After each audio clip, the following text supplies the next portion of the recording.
Okay, let's talk about our next stage, stage orange. Now, orange is going to be one of the most important stages we talk about in this whole series because probably the vast majority of people that are watching this, listening to this, are going to be at stage orange. Okay, and so you will find that a significant portion of your makeup is likely to be very orange. We'll go into that in a little bit, but first of all, what is stage orange? So stage orange is also called modern. That's the predominant phrase that runs with this stage, but it can also be called like flourishing stage, individualistic stage, success stage, rational stage, achievement stage. And so you can tell probably from some of those words that in the spiral, as we swing backwards and forwards between very me-centric stages and very we-centric stages, this stage has swung back towards the individual, back towards individualism. But it's much more accommodating of the group and much more we-centric than stage red was, right? So stage warrior was really a very selfish, egotistical stage. Stage orange is still very selfish. It's still very self-focused. It's got a great big ego, but it's less so. That element has softened off around the edges as it's developed and grown in the spiral, okay? So again, as we're thinking of the spiral, it's a spiral that gets bigger and bigger as it goes up. But it doesn't, it's not apart from the prior stages, it's built around and on top of prior stages. And so we're taking a lot of blue with us as we go into stage orange, okay?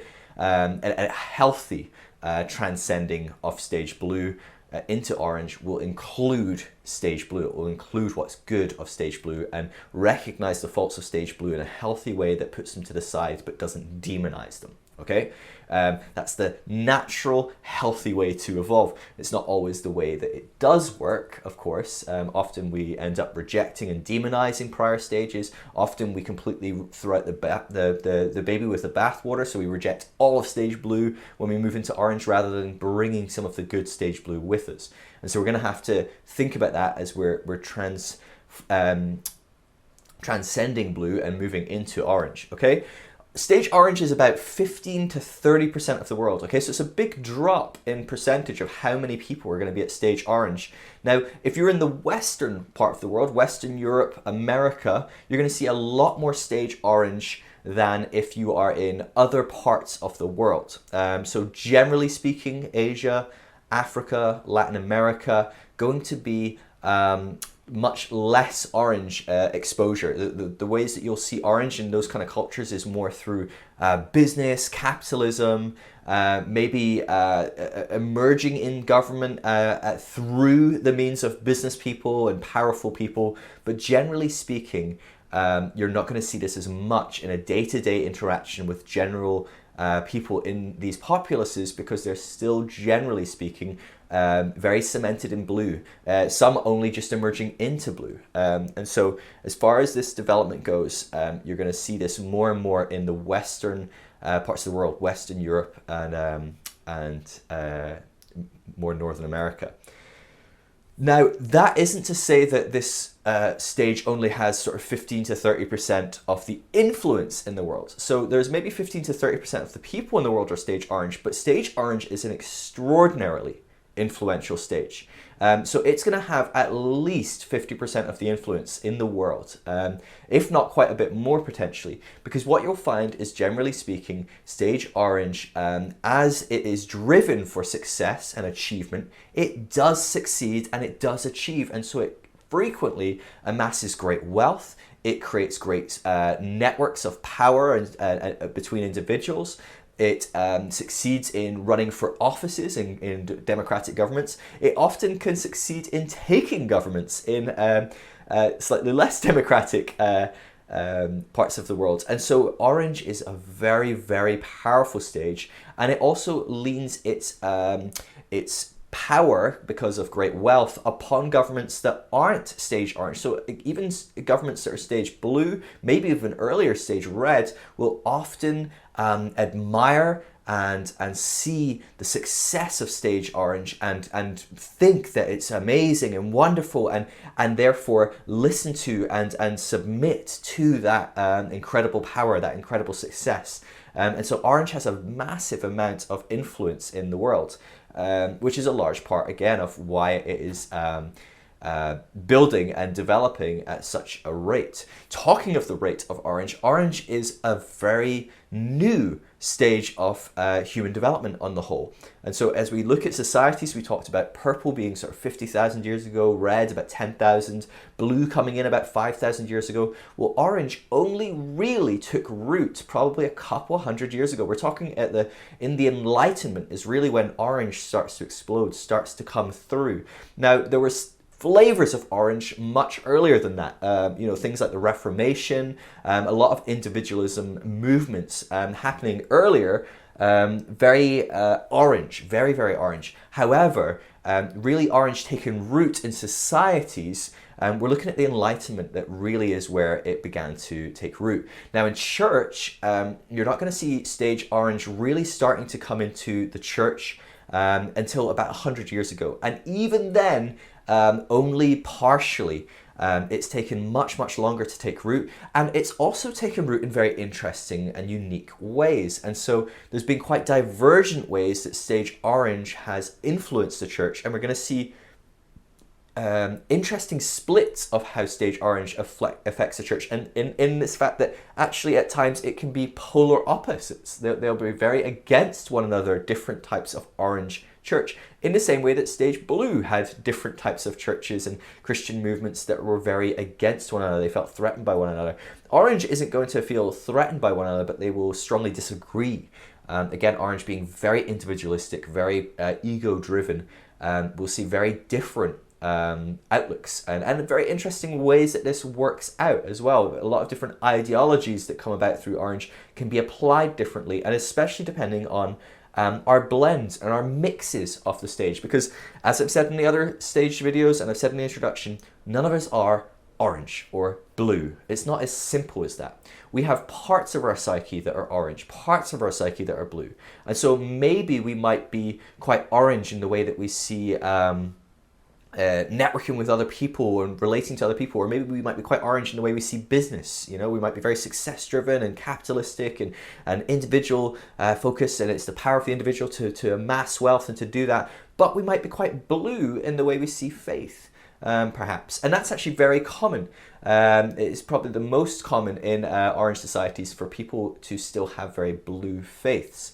And part of that is because, of course, stage blue we talked about in the last video, it values the status quo. It doesn't value change. It doesn't really allow for change. It doesn't like this radical swings and changes in belief. It wants belief to be static and not move and not change at all. And so naturally, as the world grows and develops, and we have to grow and develop with it, in the area of faith, we often lag behind. And so you're going to find, oh yeah, part of me really resonates with this orange stuff, but actually when you talk about it in relation to faith, I don't like this at all. And that's okay. That's very natural. You might be, leaning towards more orange in certain areas of your psyche, but really hunkering down in blue in where you are in your faith, and that's okay. Now, you're not going to like the fact that this model highlights that the next stage of your faith, if you are willing to grow, if you are wanting to grow, you're going to have to loosen your grip on a lot of these blue elements of faith and be open to some of these orange elements of faith, potentially. Most of which have cons, most of which don't have pure pros, absolutely perfect, wonderful. Every stage has its cons. And that's just a natural part of growing. As we grow and we transcend and include the prior stage, we let go of the faults of the prior stage. In fact, the faults of the prior stage are what help us grow into the next stage. But as we grow into a new stage, which has all the things that fill in the gaps of the negative elements of the prior stage, we're going to see that new stage comes with its own set of problems. And what we can do is we can fixate on those problems before we grow, before we develop. And we might be right, but we're going to stop ourselves growing by fixating on the problems. We need to be looking for how are the good parts of this stage going to help bring solutions to the problems I have right now, the problems I have where I am just now, which often we can be very blind to.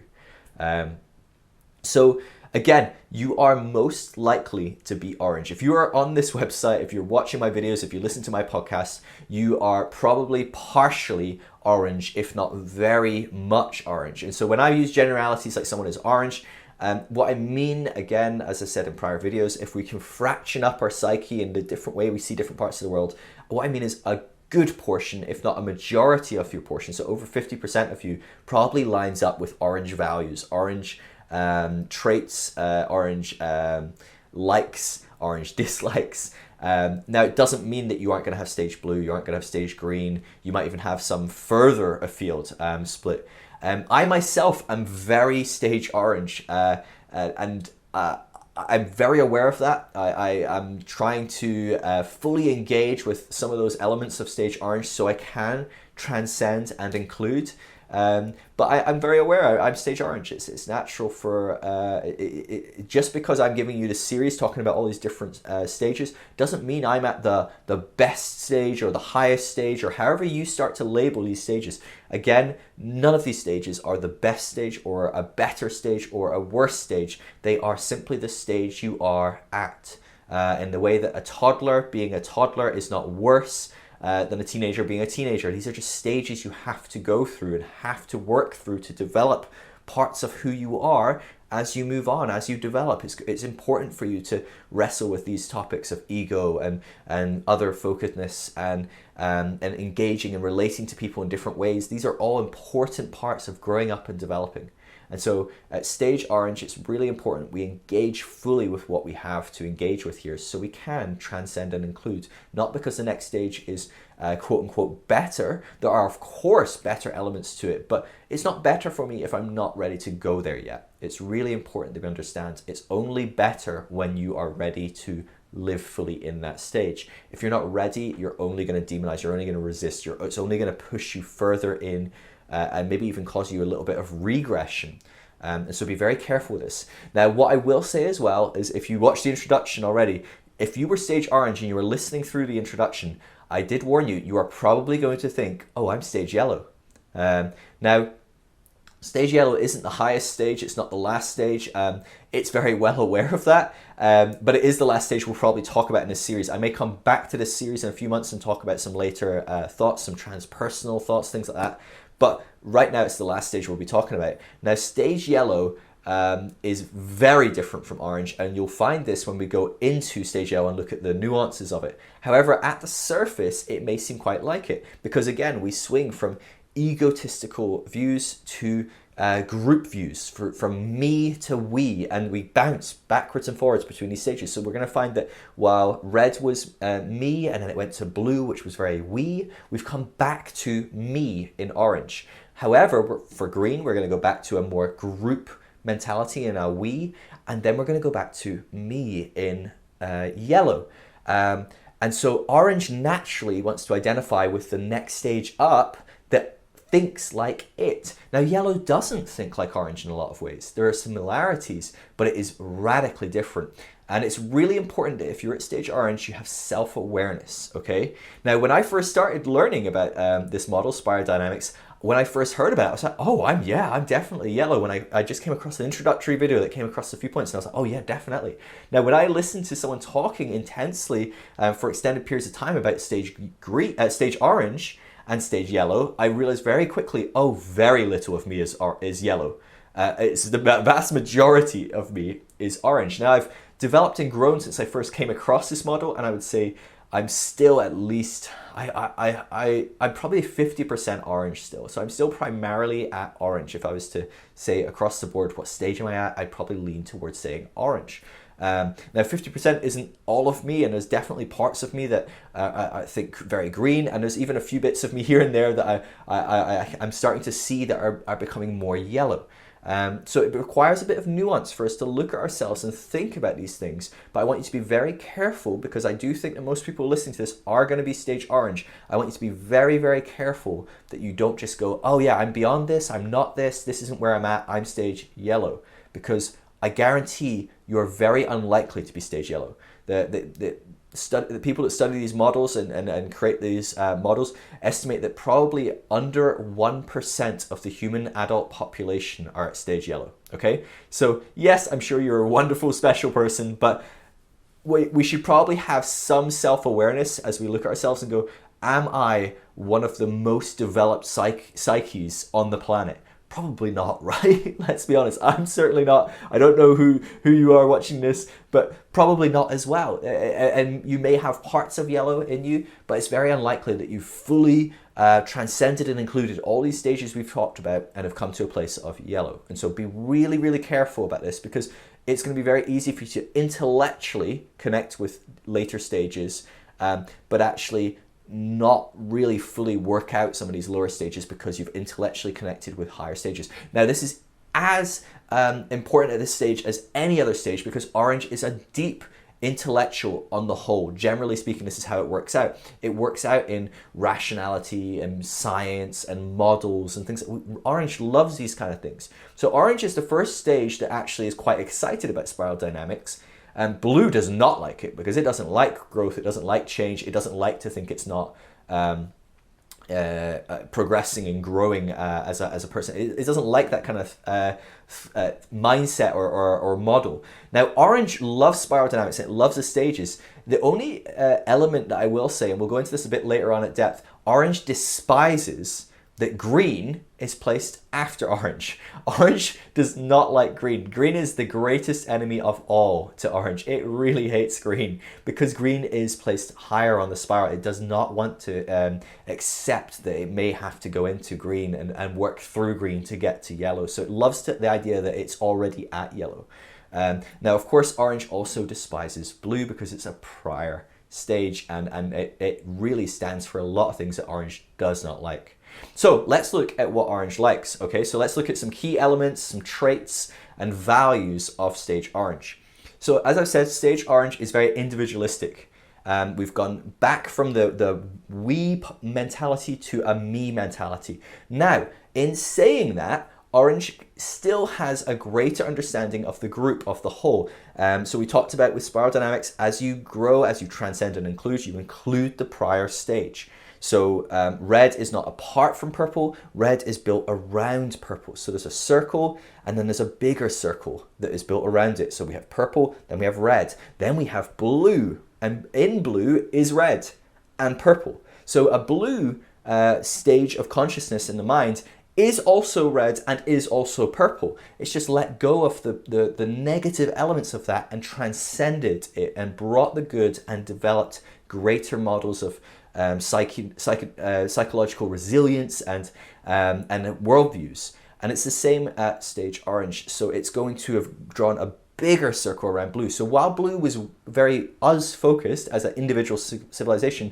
orange takes that on itself, the benefits and the good parts of that, and rejects the negative parts when it's done healthily, but then it swings to an individualistic sense. So it's going to be less individualistic than red, because red didn't have that blue element, that blue understanding of the civilization, of the group, of my group. Orange does have that, it just transcends it and only includes the good parts of it. So it's not entirely individualistic, it's not entirely ego-driven at its best. Now, at its worst, it really can be. So when we talk about orange, we're going to use the extreme language, we're going to use the language that covers it at its very best and often at its very worst. And so I'll say this as well, because many of us are orange, watching this and engaging with this content, this may really piss you off, this series, because I'm going to, this video, because I'm going to talk about a lot of these things, and I'm going to talk about the extreme negative elements as well as the extreme good. And so you're going to really dislike that I highlight that certain things aren't necessarily good. That's not necessarily a great thing, or it certainly has some weaknesses that need to be transcended.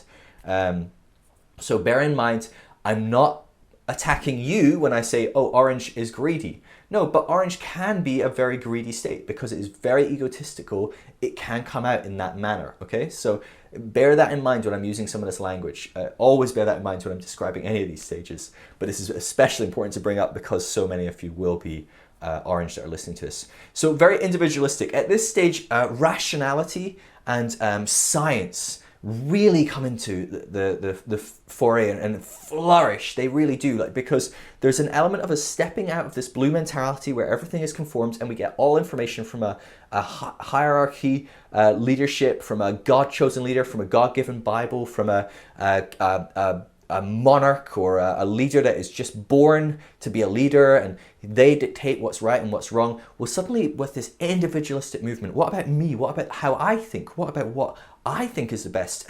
We see an explosion of science. So we saw this just post-Enlightenment, this explosion, this rediscovery of science and working through all of that. And we see that cause a war between stage blue and stage orange. And so we see this, right? We see people coming onto the stage going, the world's round, it doesn't revolve, the sun doesn't revolve around the world. And we see stage blue people going, no, it does, right? And I know that wasn't entirely just the sole view of stage blue, but it was a broad view at stage blue. And so we see this war, or we see scientists going, well, we've looked at all the geology and we've done some very complex, astrophysics and all sorts of different stuff. And we've come to a conclusion that the Earth is really, really, really old. And this is roughly how old we think it is, 13.7 billion years, we've got the universe or whatever. And people at stage blue just go, no, we don't like that. It's changing things. It's questioning things that we hold as unquestionable. It's overriding things that we thought were saying something and they were God-given. The Bible says it's 10,000 years. Even though the Bible doesn't say that, that's how we've interpreted it, and therefore we can't adapt or move when we're at stage blue. We're too rigid. And so stage orange suddenly clashes with its prior stage because it is very scientifically focused. And so this rational scientific stage orange can come into, and that looks very different in very different ways, but it has a huge impact on how we see our faith, of course, and we'll look at that as we keep going. Orange is extremely achievement orientated, so it's all about success and achieving because it's gone back to what about me, and it's lived as blue, which has sacrificed itself for the greater good for so long. Suddenly there's this, well, what about me? And so orange, if we look at an individual rather than looking at societies, which we're normally doing in these videos, as we look at the individual, orange is typically your late teens, young adult age. It's going to uni, it's leaving home, it's suddenly realizing, well, everything my parents told me might not be right. Or the fact that I've gone to church my whole life and it said this and I just took it as truth. Well, suddenly I'm exposed to different worldviews, I'm exposed to different truths, I'm being taught rationally and scientifically, and it starts to challenge things. And so it becomes it opens us up to individual thinking. And actually a very key way for people to step into orange is often to expose themselves to further education, to more rational and scientific sources of information as well, which stage blue tend not to like as much. They do embrace it when people are sort of stage blue / orange, which is very common. They'll embrace a lot of science and academia when it supports what they believe. However, when it doesn't, they will very quickly poo-poo it. They'll try and rationalize their way out of rational arguments. This is where you see people who have rational arguments being hit with, well, the Bible says, or I don't care what you say, the Bible says this, or I don't care what you think, the God says this. And so this is when stage blue starts to shut down. But stage blue can engage on some level with a lot of these techniques because stage blue often is overlapping with orange, and there's a lot of orange involved in people that are at stage blue. You'll see people that are scientists that are very stage orange in their day-to-day job and how they see the world, how they relate to people, very, very stage orange. And then you'll see them just switch off their orange element as soon as they cross the threshold of their church on a Sunday morning. They'll literally step out of orange and into blue, and they'll nod their head as someone talks about something that's very unscientific.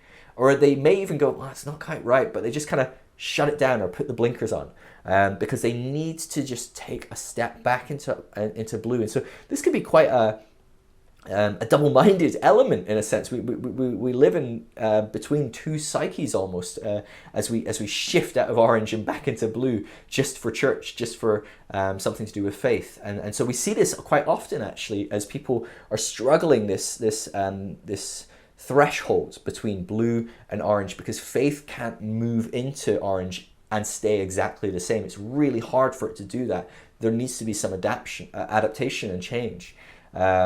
Orange loves democracy, okay? Now, at stage blue, the civilization state, the traditional state, there often is a democracy for countries that are mostly blue. However, they are pushed, democracy is pushed by people at stage orange, and it's only truly valued at stage orange. And this is where we see people that are blue, they're happy to play in the democracy game as long as they get what they want. But when they don't get what they want, they kick up a fuss, they get upset, they get angry. And the truth is, what they really would prefer is some form of theocratic movement. They would much prefer a theocracy. They would much prefer that God stepped in and said, this is the leader, this is our king, this is our president or whatever. He is going to lead the way, you do what he says. And we see this again and again in people that are at stage blue. This is much more what they prefer. We see this in churches throughout America especially. I'd never seen this before in my life until I lived in America for 4 years.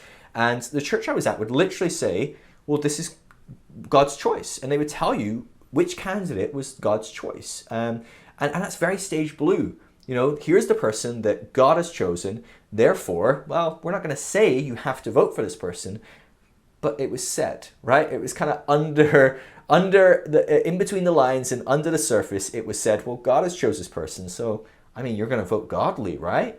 And it's fascinating. And it's fascinating the disconnect that can happen at this stage. And so I remember being in America when I think it was Romney was the Republican candidate and Obama was the Democrat candidate. And this church was very stage blue. And they and Obama came out and said, well, I'm a Christian. Yeah, nothing to hide. That's my faith. I love Jesus, and that's my faith. I've grown up Christian. I'm a Christian guy. And Mitt Romney was like, yeah, no, I'm a Mormon. Everyone knows that. I'm a Mormon. And yeah, I remember Billy Graham, and he apologized for this later in his life before he died. He mentioned it as one great regret he had was that he got political. He picked a side. He'd never picked sides before. He'd been very bipartisan, very both parties. But Billy Graham had said, oh, well, Mitt Romney is the Christian choice. And I remember the church I was in saying, oh yeah, Mitt Romney's a great Christian guy. And I was like, I've been in church my whole life, 30 plus years, 35 years almost. I've been a Christian, and I have never heard a Christian say a Mormon is a Christian. Never. Like, Christians in my world had always thought that Mormons were cults, right? They were part of a cult. Mormonism is a cult. It's like Christianity, but it's a cult. That's how Christians saw Mormonism. Suddenly, they were pitted as the only good option for their political view was a Mormon. Well, suddenly he was a Christian. Suddenly those differences, that cult element, was just erased, and this is the Christian guy. This is the Christian vote. Even though the other person was saying, hey, I'm a Christian, I don't really know what's happening, but I'm a Christian, they chose to believe he was a Muslim because he had a different type of name or a different color of skin. They called all sorts of different names, but ultimately it was basically down to, well, this one is a Democrat, and that doesn't really line up with the way we see the world. It doesn't line up with our faith, the way we see our faith. And so although Obama said he was a Christian, he wasn't the same type of Christian as people that are at stage blue, generally speaking. Okay, so I'm not meaning to get political, but this is kind of how the democracy thing starts to fall apart. We say one thing, but we often start doing other things based on what leadership is saying, and how does this funnel down? How is God telling me to vote? Well, that's how I'm going to vote. And we see this again and again. American politics is a beautiful example of this because so much of the American church is at stage blue. The vast majority of the American church is stage blue.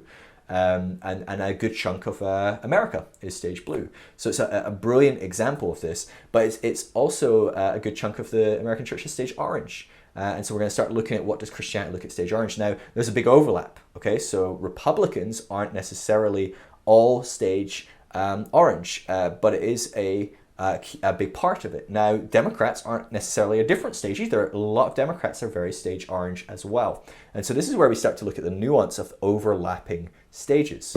But democracy is a huge element of stage orange. This idea that individuals have worth. I am an individual. I deserve a say. I don't want it just to be dictated from on high. What about me? And not just me. If I matter, then other people matter, right? Now they don't matter as much as me because I'm still I'm swung so hard into this that I'm very egotistical. But other people matter, and other people in my family or people like me, they matter the most. And other people in my nation, maybe they matter a little less, but they still matter. And other people in other nations, and as soon as the further away we get, the less they matter. But at Orange, there is an understanding that if I matter, then other people must matter. And so there is an element of wanting people to have autonomy and importance and individual freedoms and human rights. And human rights is a huge thing at this stage. And so we see a desire for democracy. We see people thinking, well, democracy is what it's about. It's about individual freedoms. And that's why we then look at somewhere like Iraq and we think, well, if they just had individual freedoms, if they just had democracy, then everything would be fixed. And then we see very quickly everything doesn't get fixed when we try and install those things, because Iraq at this point wasn't ready to be stage orange as a society. At this stage, we start to see things like atheism and agnosticism come into play, because people are starting to think rationally, they're starting to weigh things up, and it's a swing away from everything is set in stone, everything is very clear, this is the way it is, this is what God says. Well, when some of these things seem to be untrue and don't line up anymore, the natural progression is to swing into, and as a reaction, and go, well, if that's just nonsense, that was a lie, it wasn't true, well, I don't believe any of it, right? And so this is what you see in high school kids, in kids that go to college, and they go and they do a simple science class and they give you a basic reason for why people believe evolution, and suddenly you're like, wow, this is really compelling, it's very interesting, some of this stuff, and it makes a lot of sense. Or why the earth is dated the way it is, and suddenly you go, well, these are big issues in Christianity that we go, well, no, but God says, and you're all lying to us, and it's just a hoax or a lie. And suddenly you go, wow, I guess we're the ones that are lying. We're the ones that don't know what we're talking about. And so there's this reaction, there's this big swing. And this is why you see suddenly a great big boom in people that go to college suddenly going, I don't know what I believe anymore. I think I'm more agnostic or atheistic. Now, it's really important that we remember that all of these different elements, they're not necessarily good or bad. They just are. These are just natural progressions and stages that people are going through. Now, there's probably things that stage blue people could do a bit better that would cause less of a reaction, that might not cause some of these responses. Absolutely, there's lots to be learned from in here and look at. So if you're stage blue and you're thinking, oh wow, why do people go to college and react that way to the church? Why do they suddenly throw it? Oh, interesting, it's that. Well, it's going to be hard for you because you're not going to necessarily like what they're being taught or agree with it, but you can maybe learn and go, oh, well, maybe I can adapt how I'm putting forth information, how I'm setting people up for when they do go to college. Now, typically, instead, what Stage Blue do is they criticize academic elites and they criticize the intelligentsia and universities as trying to just create propaganda and create atheists out of Christians and lead people astray. So they demonize that. But there's other options if you can be more self-aware, if you can be more aware of the spiral, which is very hard at these earlier stages of blue and so on. But if you can, this might really set you up for how do I interact with my teenagers? How do I interact with my young adult son that's gone to uni and just decided, no, I don't believe this stuff. But atheism, agnosticism is not necessarily a negative thing. This can often be a very key thing. It can be a very important stage for people to work through. And often people have to reject the God they've come from because that God isn't very true. It has been untrue or it doesn't seem to work, it doesn't seem to line up. And so there's a reaction of, I'm rejecting that God. I'm not actually ultimately rejecting the ultimate truth of the divine, the being that holds us all together and leads us forward and pushes us forward. I'm not necessarily rejecting that. I'm just rejecting what I got handed as a child, as growing up, being in the church. And so it's not necessarily a bad thing. Now, it can also cause us to react differently than just becoming an atheist or agnostics. Plenty of people are at stage orange and have a very radical faith in Jesus. And plenty of people go through stage orange without ever becoming an atheist or agnostic, okay? But it is common, okay? So that's why I bring it up. It's very, very common. You'll see it a lot, and often we can get panicked, we can freak out about that as a Christian. You go, oh no, they've lost their faith or anything, but actually this can be actually a very real and important part of the process of someone growing up and developing and evolving, and so it's part of the transcending and including. So try not to get too hung up on people at this stage growing through this losing their faith or backsliding. People get obsessed with this, and we see this again in deconstruction. Deconstruction is a key example of stage orange. It's very common. As people start to rationally engage with this stuff, they deconstruct their faith. They start removing things that don't make sense, don't add up, and they start adding things that do. But people demonize that. They demonize it horrifically, but truly that's a good thing. Getting rid of things that don't add up, that aren't true, well, that's a good thing. Getting rid of true things and getting rid of lies and bringing in new things that are true. That's a very healthy thing. And so we should be careful we don't demonize certain things just because we don't understand them, or just because we didn't go through them, or don't feel that we have to go through them. At stage orange, there is there's a world-centric view still. So we are still very egocentric, but we have brought a lot of that blue mentality, and we've actually evolved beyond the mentality that there's a community or a group, and we start to look beyond ourselves and to the world, and we go, well, actually, there's a whole world here of individuals. And actually, that person in Saudi Arabia is still as much an individual as I am. Now, it's still, stage orange is egotistical enough that it will still put your preferences above someone else's. It will still want better for you and your family and even your country than it will for that person in Saudi Arabia. So there's going to be a little bit of a wrestle there, but there will be a greater desire for tolerance and for compassion than there were before.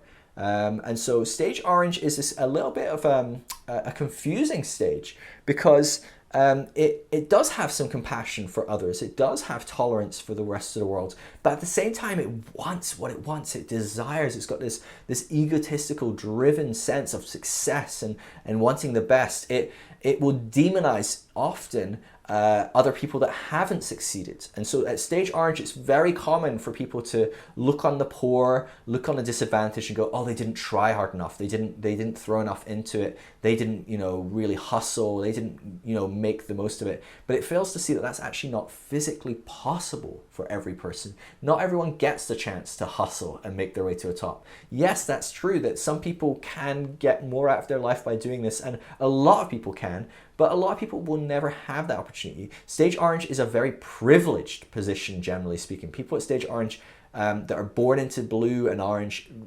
regularly fail to see how privileged they are, especially if they are one of these privileged places, like a white male that is Western, is generally more privileged than a black African that is poor.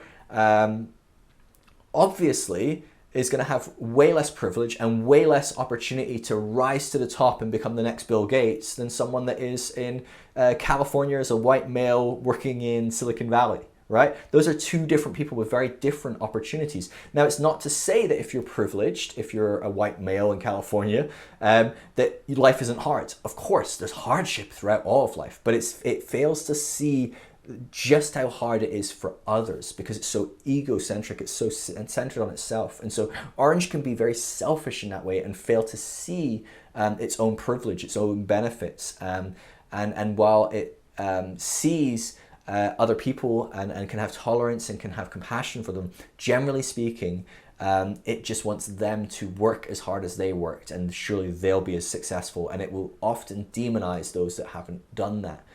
So it will look at really rural, poor areas in Africa or India or something like that, and it will just go, well, there's plenty of opportunities in India. You could make millions if you really tried hard and threw yourself at it. And maybe many people can and will, but that's not true of every person in every situation. And so it's very hard for someone at stage orange to see that. Stage orange has a huge value for science, as I said. That looks like medicine as well. And so this is where we see, throughout the last few hundred years is where we've seen the greatest advancements in science and in medicine. And so it's things like the orange is not a bad stage, as I keep saying. It's neither good nor bad. It has benefits and pros to each side. Now, stage orange can be so fixated on medicine that it can actually fail to see that medicine doesn't solve everything at times, okay? So stage orange at times can be so rational and so scientific that it will want to fix everything with a pill, everything with a surgeon's knife. And often it fails to see the value of emotions and things like that. Now, So actually at times maybe things like therapy and things like that cause underlying issues that can result and manifest in physical issues aren't dealt with as well. Now, as I say that, more scientists are starting to move into later stages. They're starting to delve into the science of that, and there's much more papers and there's more data and details and percentages and numbers behind that. Stage Orange will naturally start to accept that because there's data, because there's rationality, because there's science. So, but Stage Orange, generally speaking, struggles with some of the quote-unquote soft sciences. They really like the hard sciences. Okay. Now, of course, the soft sciences are often the hardest sciences, and the hard sciences are often the easiest sciences because there is such a murky grey area in the soft sciences. They are very hard to get tangible, quantifiable data from. But medicine and science and numbers and research, these are all very Stage Orange views.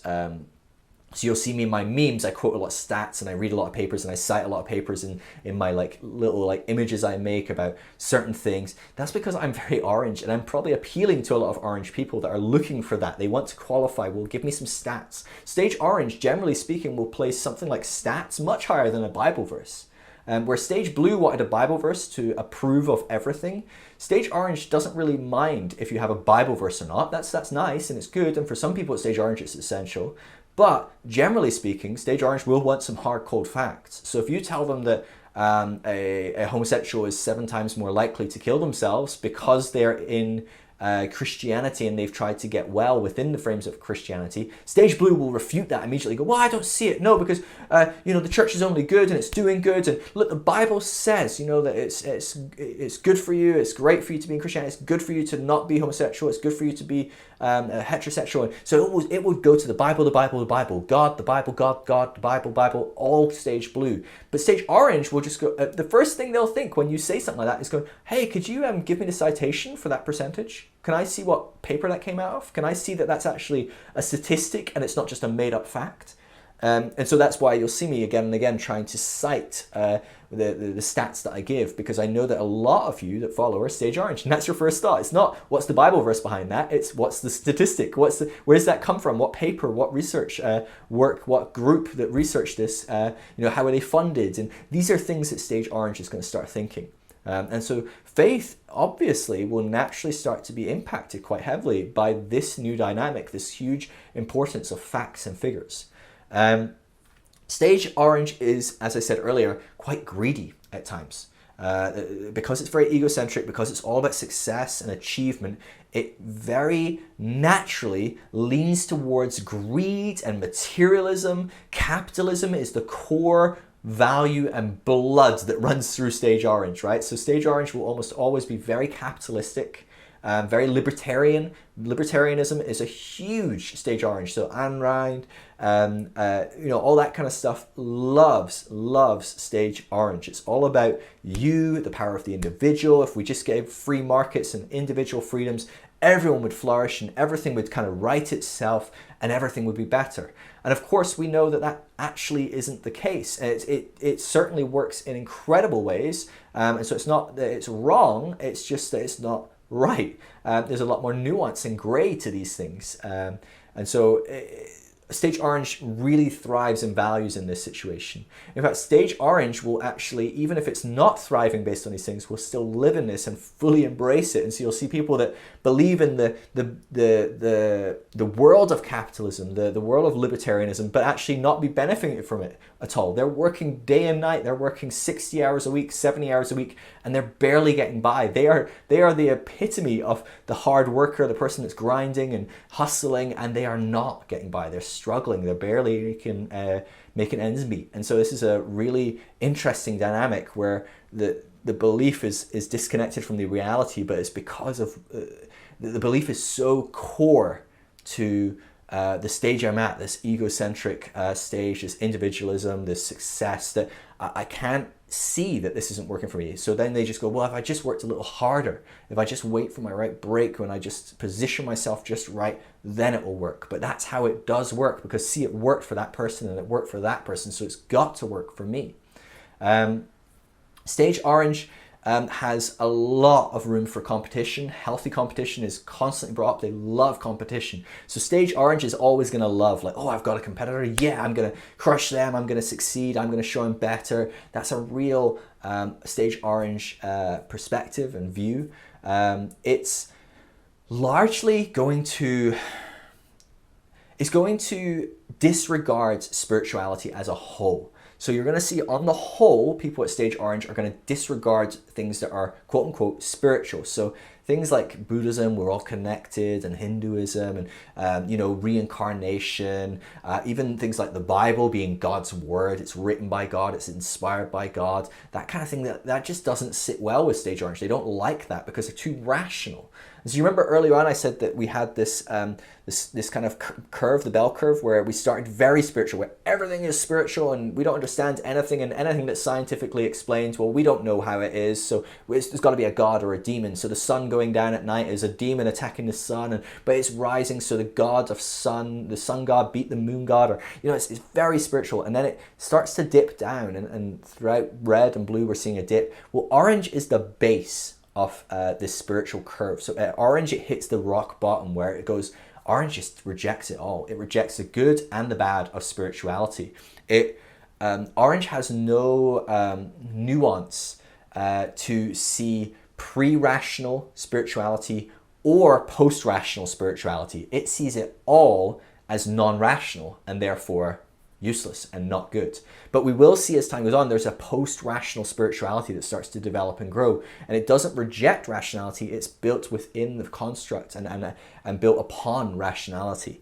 And so orange struggles with that. So it's going to confuse someone at stage green that starts to open up to spirituality at yellow or beyond, that can be very spiritual, kind of transpersonal spirituality, very, very, very engaged and one with God, in a very meaningful and real sense, is completely written off because it's seen by orange as exactly the same as the purple person that's worshipping the sun god and scared of the moon god. They don't see the difference, stage orange. They just see it all as just this kind of magical mumbo jumbo. So orange is going to look at people that are religious and spiritual as people that just have a crutch because they don't understand, they're not rational. And so that's something to be very aware of at stage orange. If that's you, you need to be aware that you're going to write off a lot of things that are spiritual. And as I said, at stage purple, while it thought everything was magical, what's funny about purple is at times it has very profound, real spiritual encounters. Because it ascribes everything to be spiritual, sometimes it's right? A lot of the time it's absolute nonsense, but sometimes it absolutely nails it. It has profound experiences of God. Well, at stage orange, it's the opposite. Where you reject everything, you reject everything. You're going to really struggle to have any form of real spiritual encounter at this stage because you reject every spiritual encounter. Anything that's spiritual, you just go, oh, no, that doesn't make sense. It's not rational. I can't figure out what that is, and so therefore it must be nonsense. It must be crazy. There's so much doubt and skepticism at this stage. Okay, so because this is a core tenet of stage orange, is to doubt things, to be skeptical. Now, what I will say is, the fathers of skepticism, the fathers of doubt, the Puranists, what's fascinating is that to be a true skeptic, to be a true Purianist, you have to doubt. You have to be skeptic of skepticism. And so at stage orange is skeptical of everything except for itself. It's not skeptical of itself truly. Generally speaking, it thinks it's right. It goes, well, I've rationally looked at all the things, so I am skeptical of that. I've looked through the data and I don't believe it. But it doesn't actually have any skepticism of its own ability to look at data, right? Its own ability to look at things. And so something that's quite interesting is you might see maybe the vaccination movement is anti-vaccination movement is a great example. So anti-vaccination movement, you think, oh, this is like really early on. This is maybe like purple. This is maybe blue or something like that. Or the flat earth, again, is a very interesting example of orange. Now, again, you might think, oh, this is like purple or red or like some sort of prehistoric, like what they think the earth's flat. This has got to be backwards, right? But actually it's very stage orange. But it's stage orange that isn't skeptical of itself. Okay, so it's stage orange that starts to look into facts and be rational and be scientific. I'm looking at the ingredients of this vaccination, and it's got aluminum in it, it's got mercury in it. Therefore, I've looked at this other bit of information, and mercury is bad, and so now I know that this vaccination is bad. But what it fails to see is that you're not a biologist.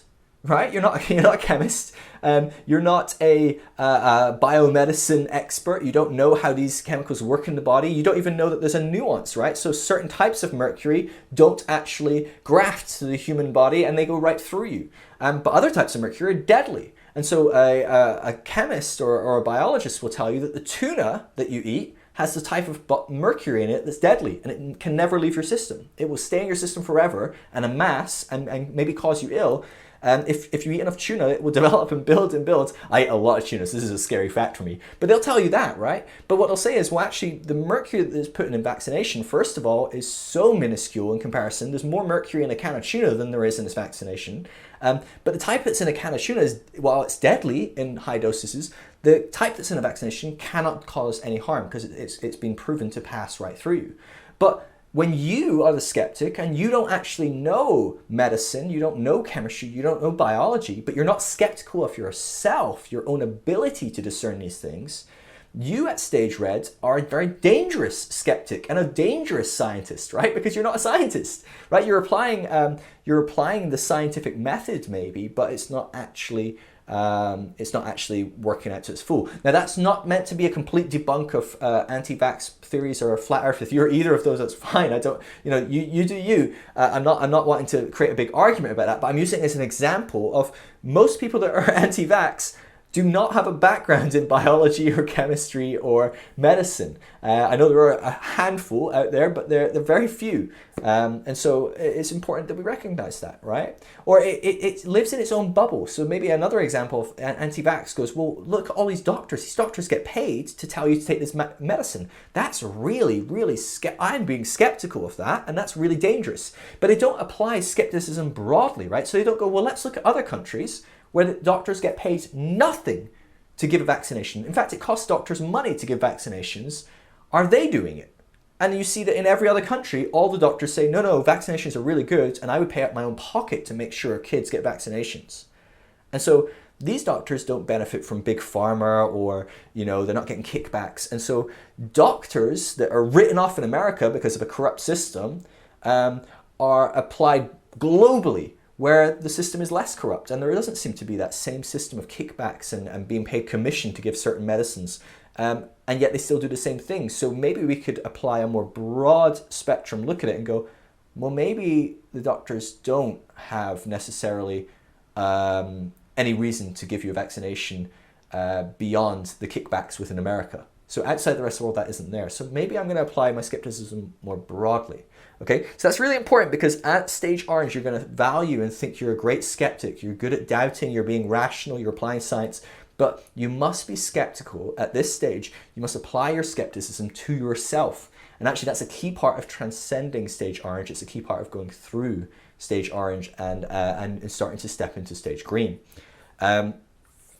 Stage Orange is a big lover of technology. It's very success focused, okay? So it loves technology because technology is successful generally. It helps us do things easier, quicker, more efficiently, bigger, better, faster, stronger. It's all technology, right? We love that. And so you'll see a lot of people that are heavily invested in technology, generally speaking, very orange. They love technology. People that follow technology, people like Elon Musk is a very orange thinker. Now he does have some elements of green, but very, very orange in a lot of ways. He's very successful. He's very capitalistic and driven. He's built a great business. He's very good at amassing wealth and being successful. He's a hard worker. He cripples his employees, right? It's a very orange employers.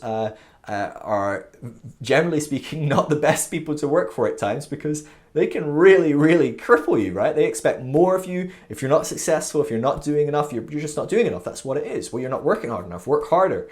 I don't care how many hours you put in. You need to put in more until you're successful. And so these can be really hard bosses to work under. But technology is a huge part of Stage Orange. Self-help becomes the new secularized religion. Okay, and so at stage orange, you're going to see a lot of self-help. Now, again, none of what I've said is good or bad inherently. Okay, so we're making observations of where stage orange is. So stage orange, as it swings away from religion, it still needs a lot of those elements that help it become better people, that help them keep a moral compass, that help them grow and develop and figure out how to do relationships well and how to grow as a person, how to become successful. Right. So self-help is very success orientated and becomes the new religion of orange, right? So you're going to see people at orange reading tons of self-help. Now you see people at later stages and even people at earlier stages reading self-help. So I'm not saying if you see someone in a bookshop reading, the 7 Effective Habits of Highly Successful People or whatever, like that's not going to say, oh, okay, that person over there is an orange. Not necessarily. Okay, so again, we're not being so cut and dry. We're not being so black and white. We're not being so unnuanced. We must apply some nuance and look at the complexities of these things. But orange people will naturally be driven to read a lot of self-help and watch a lot of TED Talks and things like that. This is very orange in its mindset. Excellence is a huge part of stage orange. So you're going to see people want to do something to the highest and best degree. So you think of like Apple as a really orange company, right? It's all about how do we do it the best we can in the most perfect way. How do we become, our competitor already does that, but we're going to do it in an excellent way, right? And that's what makes things like the iPhone successful. They very occasionally has some big innovations in doing something completely new, but generally speaking, it's going, our competitor's done that for a couple of years, but it's not that great. How do we do it so that people just are, oh, wow, this is perfect. It just works. It's easy. It works forever. That's what Apple is all about. A very excellent motivation. And of course, it works for them. They're very successful, right? I mean, biggest company on the planet, they're sitting on more cash than a lot of countries, right? And so very, very successful, very success orientated Apple and people like Steve Jobs and things like that. Being the best, being a winner, that kind of language, when you hear that from people, that's very, very orange. People that go, I'm going to be the best, I'm going to be the greatest, I'm going to be a winner. That person over there is a loser, I'm a winner. That is very orange mindset. Is how people see the world, is they see it through the lens of winners and losers. It is seen very hierarchy. Now that's just actually a good point to mention why stage orange starts to love spiral dynamics. This is why people become open to spiral dynamics, is they see it as self-help. They can work their way up the stages. They see it as a hierarchy, right, with winners at the top and losers at the bottom. So the winners are at stage yellow, the losers are at stage purple or whatever, beige. Again, that is not what spiral dynamics is. It's not. And because you're at stage orange, green, maybe any other stage, wherever you are at, if you're not at stage yellow yet, you're only going to be able to see this as quite hierarchical. You're going to really struggle to see the complexities of accepting what every stage is good, every stage is okay. That's going to be really, really hard for you. But at stage orange, it's really hard. You just want to get to the highest part. How do I get to the top, Phil, right? So if you're listening to this series, you're like, okay, fine, I'm stage orange and, I need to get to stage yellow. Well, how do I do that? How do I get through stage orange, get through stage green, get to the top and get to yellow? And then if I find out something else is more, well, how do I get higher than that? I want to become a winner. I want to be the best. I want to be the most successful. Very orange mentality. And the hardest part for stage orange, in some sense, once they become aware of the spiral, is accepting that they can't force growth. You can only facilitate growth. It can only happen in its own time as you go through the motions of working out your stage and working out the extremes of it so that you can find the limitations, transcend, and include. That's just a natural process, and you can't really force it. You can't really force yourself to go up through the stages. You can't skip stages. That's very frustrating to orange because you don't want green. You hate green. And we'll go into that more in a bit. But you want to climb. You want to be a winner, right? So winner is really important. Never-ending growth is a mentality of orange, right? So there's abundance, there's loads, there's no limit. But that's not true. The world does have limits. The world does only have so many resources. There is only so much money to go around. And so with stage orange, we see a massive disparity between the wealthy and the poor. And when stage orange is in power, we see that gap widening. So we see inequality and the wealth gap being made bigger and bigger and bigger. And so I think they announced just last week, it was that the top 400 people in the world have more money than the lower 50% of the entire world. 400 people. And it's fascinating because we've seen again and again lots of studies. So if you're a stage orange, you might want to look into this. Lots of studies have shown that the number one qualifier, the number one correlator between people living long and healthy lives is that there is less of an inequality of wealth. And so the bigger the inequality of wealth in a country, the more people live sick and for shorter periods of time. And so actually, if you want your country to benefit and for people to live long and healthy lives, you're going to want less of that inequality. And that's not to say that some people work harder and deserve more money than someone else. I'm not saying that everyone, accepts, communism and everyone gets paid the same or doesn't get paid at all. I'm not saying that at all. But what I am saying is that when someone as a CEO works 40 hours a week and gets paid, 140,000 times as much as a data analyst in his company that works 40 hours a week, that's not healthy. That's not right. There's something disconnected there. And so this is the capitalistic dream, right? This is how it works. Well, you're paid for your value, for your worth, for how hard you've worked, for what's that's part of it. And if you're stage orange, you might really dislike me saying that, but that's part of the transcending inclusiveness, recognizing, well, actually, this is really unhealthy, and actually it causes really unhealthy outcomes. It does affect the nation, it affects people, it affects people's health. And so it's a really fascinating study. If you want, mention it in the comments, and I'll find a link to it and post it, or you can quickly Google yourself. There's some really interesting studies around that. So the wealth gap is a very big thing that's created and driven at stage orange. Where are we at? Sorry. Orange really desires tangible things. It doesn't like things like philosophy, even theology. It's too intangible. It's too wiffle waffle. It's too fluffy. It doesn't really have a tangibility, right? I can't look at data. I can't look at statistics. I can't look at percentages. You can't look at the hard, cold data of a philosophical theory. Maybe you could, if you really tried hard, you could make some sort of study around how it might affect people in a specific quantitative way. But generally speaking, it's very hard, and people don't like things like this when they're at stage orange. Stage orange, where are we at? Sorry, I'm just kind of looking through my notes. Stage orange loves, okay, so if you're watching this and I can recognize this because this is me, stage orange loves acquiring skills and knowledge and education. Okay, so information is stage orange, like, it's just food, right? It loves being more intelligent, more knowledgeable, more skillful. It's all about that success and achievement, and all these things aren't bad, right? There's good things. There's really great things that come from that, right? You want a doctor that has the best skills. You want to go to someone for help that has the most information. That's really good, right? I want the chef with the best skills to cook my steak. No question. Absolutely, that sounds great. So people at stage orange want to develop their skills. They want to read and amass information. They're constantly studying. They love amassing information. Stage orange is very anti-dependence on people, on religion, on government.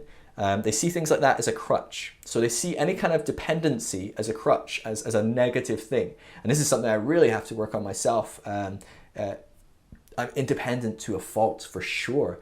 And so stage orange really has to wrestle with that and work through that and recognize that, yes, there's healthiness to being independent. Yes, it's good to be independent and to be self-sufficient in many ways. But no, it's not good for you to be alone. It's not good for you not to connect with people around you and rely on them and benefit from having them in your life and having them help you grow and develop. That's all really good and healthy things. And that's part of what will bring stage orange people to the next level is opening up to that, finding out that there's a limitation to just doing this on my own, just being me, achieving success, and there's a value in us achieving success. That's a really good and valuable thing. Stage orange loves money, sex, possessions, being cool, gadgets, consumerism, makeup, pop culture, celebrities, social media. wearing branded clothes. These are all like core values of Stage Orange, because it's all about success, right? Me wearing Gucci shoes shows how successful I am, right? Celebrities, well, they are the picture of success, right? So that is my goal. Like, that's proof that if you just do the right thing, well, you are successful and everyone values you, and people will value me if I can be like that. And so you see people buying the makeup that Kim Kardashian recommends, people buying the weird health advice stuff that Gwyneth Paltrow recommends. It doesn't matter what the celebrity or how it works, people are just drawn to that, right? And so that's a prime example. So some people can be at Stage Orange and still fall for some really weird things because a celebrity endorses it, or someone famous endorses it, or a scientist. Sometimes Stage Orange can fail to be skeptical of its own group. And so scientism is a problem at Stage Orange. We value scientists, but we fail to be skeptical and doubt and apply scientific methods to scientific process. And so sometimes a scientist will say something and it's just an opinion, or it's not really fully been proven yet, but it's a theory they're working out, and they've maybe come up with a working outline, but they've not really done the work and come to the conclusion yet. But they might say, oh, I'm pretty confident this will happen. And then we run with it, right? And we run with it and we say, oh, it's done, and we'll see this in newspapers that, it'll post things online and say scientists have found the cure to cancer, right? And you see that post every couple of weeks on Facebook or Reddit or wherever it is you're on, and you'll see this every few weeks. And when you actually look at the study, it's we saw that there was a decrease in cancerous tumor cells in mice when we did this one thing in ridiculously high doses. But we also killed a bunch of the mice, or we also did this, or we don't actually know if that will translate into humans. And it's actually like 10 years before we even get to human trials, and then it doesn't work. So we've run ahead and we've just gone, well, scientists said that this thing worked on cancer, so we then run with it. And so there's this lack of ability of being skeptical of our own group, our own work. And so we need to be careful of that. Stage Orange love things that are done by mass production, mass marketing, because it's effective. They love like big consumerism. They love buying, dollar t-shirts, right? So I've said branded stuff, but they love the efficiency of going into a small company and buying a $1 t-shirt rather than the $10 or the $20 t-shirt that was grown from proper cotton or from bamboo instead of cotton that was used on an unethical area, or had unethical work practices, or didn't pay the workers very well, or it was transported because it was done so far away, it was transported in a way that's destructive to the environment, and it could have been a lot more expensive but better for the world, or better for that worker because they're getting paid a proper wage, because you're not paying $1 for the t-shirt, you're paying $10, or whatever it looks like. Stage Orange doesn't really care about that stuff because it's very driven about itself. It's about its own success. How do I save money? Well, I will save money, I'll have more money and I'll be more successful. So I don't really care if that person doesn't get paid for their job as much, because it's really ultimately about me. And so in theory, in my intellect, I might go, well, it's important they get paid for their work. Yeah, that's the capitalistic dream. But there's a market. If they were wanting to be really competitive, they would just drive their prices down and be competitive, and then they would get paid because more people would buy their product. And it's just very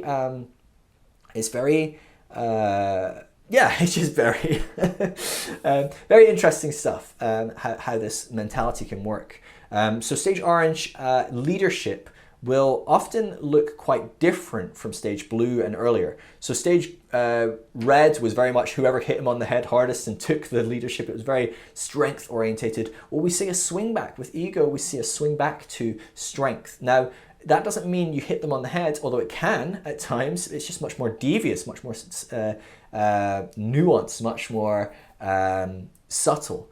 But generally speaking, it's about who's the most qualified, who's most skilled, who's got the most power, who's the most successful, who's the most rich. These are important things for Stage Orange and who they value and who they put in charge, because success is evidence of being good and being right and being powerful and making good decisions.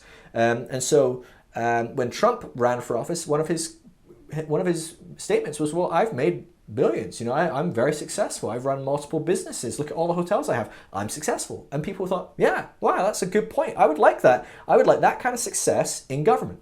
So whether that worked out or not, whether it's right or wrong, it's just the way certain people think at Orange is, well, yeah, that's evidence of being a good leader. And I would say it is at times. So yes, if it's things like skill, right? So I think that if you are an absolute genius at economics, maybe you should be making some economical decisions in the country rather than someone who just happens to be someone's son, or or was malicious enough to hit someone over the head and get themselves into a position. So at Red, it was who could manipulate their way in, who could strong arm their way in, who could make an aggressive threat or murder someone. Very, very aggressive and dangerous, but they were in charge, and you don't want them making economical decisions because they're probably not very good at economics, right?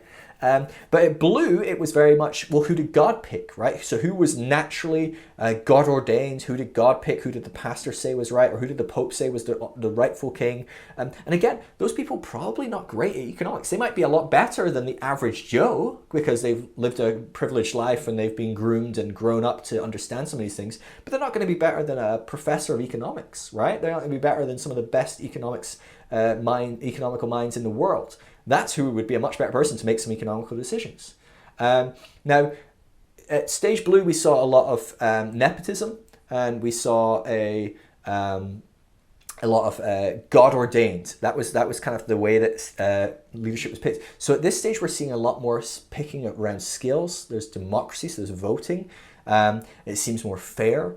Of course, democracy is always warped and twisted and shaped by different factors as well. And it's a major player as far as what stage people are at in that democracy, right? Because that's going to influence how they vote and how they can be manipulated to vote as well and who they vote for. But we also see a lot of oligarchy in Stage Orange, right? So we're going to see a lot of rich, powerful people playing games, positioning their friends, all that kind of stuff. So you think of Russia, Putin and all his buddies, all his cronies coming into, the dissolving USSR and position themselves and hooking their friends up and making sure their friends are in positions of power. And you see this again and again in places like Russia. It's a great example. But you see it again in America. We see that through a lot of the way that positions are given. You're high up in this company. We'll bring you into this board in government that's making some decisions, or we'll bring you into the FDA or whatever, because you obviously have some expertise and skills. So that makes sense. But then what you see is then people in that industry bribing people in that position. Well, we'll give you a much better job when you come out if you make some decisions that are maybe not best for the public based on your skill, but are based on how much money you want to make. And then when you come out, once you've made jobs or got rid of regulation or whatever it might be, then we'll give you that powerful job. And so there's all sorts of backroom money, success-driven, capitalism-driven concepts. And this is where we see as well, at this stage of Orange, we see while capitalism is valued, there's some weird dynamics where capitalism is true for those at the lowest points of society, but those at the very peak of society generally live in a kind of socialistic world. So it's not the poor that get bailouts when the banks go bust and everyone loses their homes. The poor lose their homes, but the banks get a bailout because they're too big to fail and they're important, right? And so we see things like that. It's like, oh, there's a huge crash. Well, everyone's going to lose all their cars because they've got all this finance on cars. We better bail out the auto industry, not the individuals that are losing their cars. We could just buy the cars off for the people, right? So that's not what happens. It doesn't work like that. Generally speaking, there's a bit of insidiousness at this stage as well, where Stage Orange peddles certain concepts of capitalism, but those that are benefiting the most from it often don't live in capitalism. They live in a place of, oh, well, those that are capitalistic, will they pay, those are the most benefited from it, those are the richest, will they pay the least taxes? So there's all sorts of playoffs at this stage that Stage Orange struggles to see. Like we were saying, the person that's working 60 hours a week and working harder than his boss fails to see that he's working harder than his boss. He still thinks his boss must be working harder and he must not be working hard enough. He fails to see that there's probably some dynamic where generally his boss is just benefiting from him working hard and actually can work less hard because his workers are working so hard. This capitalistic dream, this dream of like, if you just work, you'll be better, doesn't always play out this way. So again, there's pros to this, there's cons. It's not always true, it's not always fully true, and we need to look at some of the nuances. This is going to be what helps us transcend. So stage orange can be, it loves reality and objective stuff, as we said, this simplicity. Stage orange is where we start to see the separation of church and state. Okay, so we saw the Enlightenment, we saw the church and the state starting to pull apart. Stage orange is very big on this. They do not like the church making decisions for the state because they see the state as a democracy. They see the state as run by people who have skills, who are successful, who know what they're doing. They see the church as something that's just picked by God, which they see as totally irrational. So they don't like an overlap. They don't like God or a magical book, as they see it, like that's total nonsense, making decisions on something that they see as very important and needs to be rational, needs to be scientific, needs to be made by experts. And so there's this overlap needs to be cut. So we see separation of church and state at this stage, and it's a huge value. Stage orange will believe that everything can be explained if we give it long enough. If we just keep doing science, we'll have an answer for every unknown thing in the universe. So stage orange, even though it has a lot of mystery, even though it doesn't know what's going on, it will cut a quark in half and start spinning one side, and the other side will start spinning even though we've not touched it. Or it will separate them by a mile, and they'll both be spinning in one direction, and then you change the direction of the other, and the other will change the direction even though we're a mile apart, and it will go, well, we have no idea what's going on there, right? So there's a mystery. And so stage purple would probably go, well, the gods are in charge. The gods are spinning it. Stage orange will go, well, we don't know, but we will figure it out. So we'll just keep doing science. And we're not going to say that there's anything mystical. We're not going to say there's anything we don't, we'll say, well, we don't know yet, but we will figure it out. That's the orange mentality. There is always a scientific and rational explanation for everything. That's very important at this stage, the way that we see things. Stage orange will look at consciousness, right? So who are we? What is observing me? They look at it as the brain. It's the brain, right? You could cut a brain out and you'd have consciousness.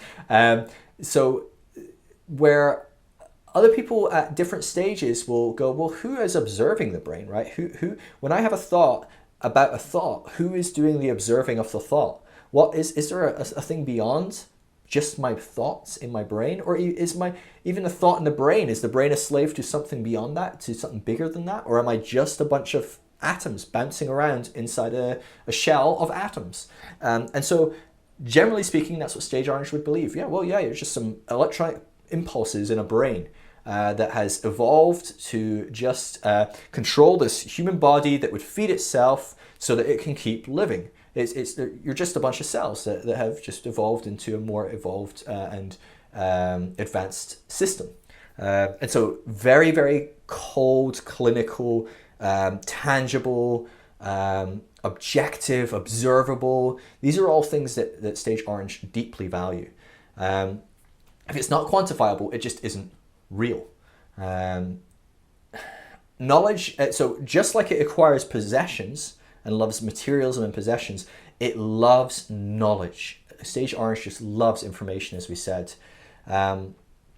Generally speaking, stage orange will dislike a lot of feminine traits, so it's very masculine. Now that's not to say it's male and it hates female. That can be how it works at times, but I'm saying masculine and feminine as traits. And so if we apply how historically we look at certain traits like weakness or love or compassion, mercy, tenderness, these are very feminine traits we've seen as, versus strength and might and rationality and things that are seen as more masculine traits. Now, plenty of women have these masculine traits and plenty of men have these feminine traits. But at stage orange, these feminine traits, whether they're held by a male or a female, are generally looked down upon.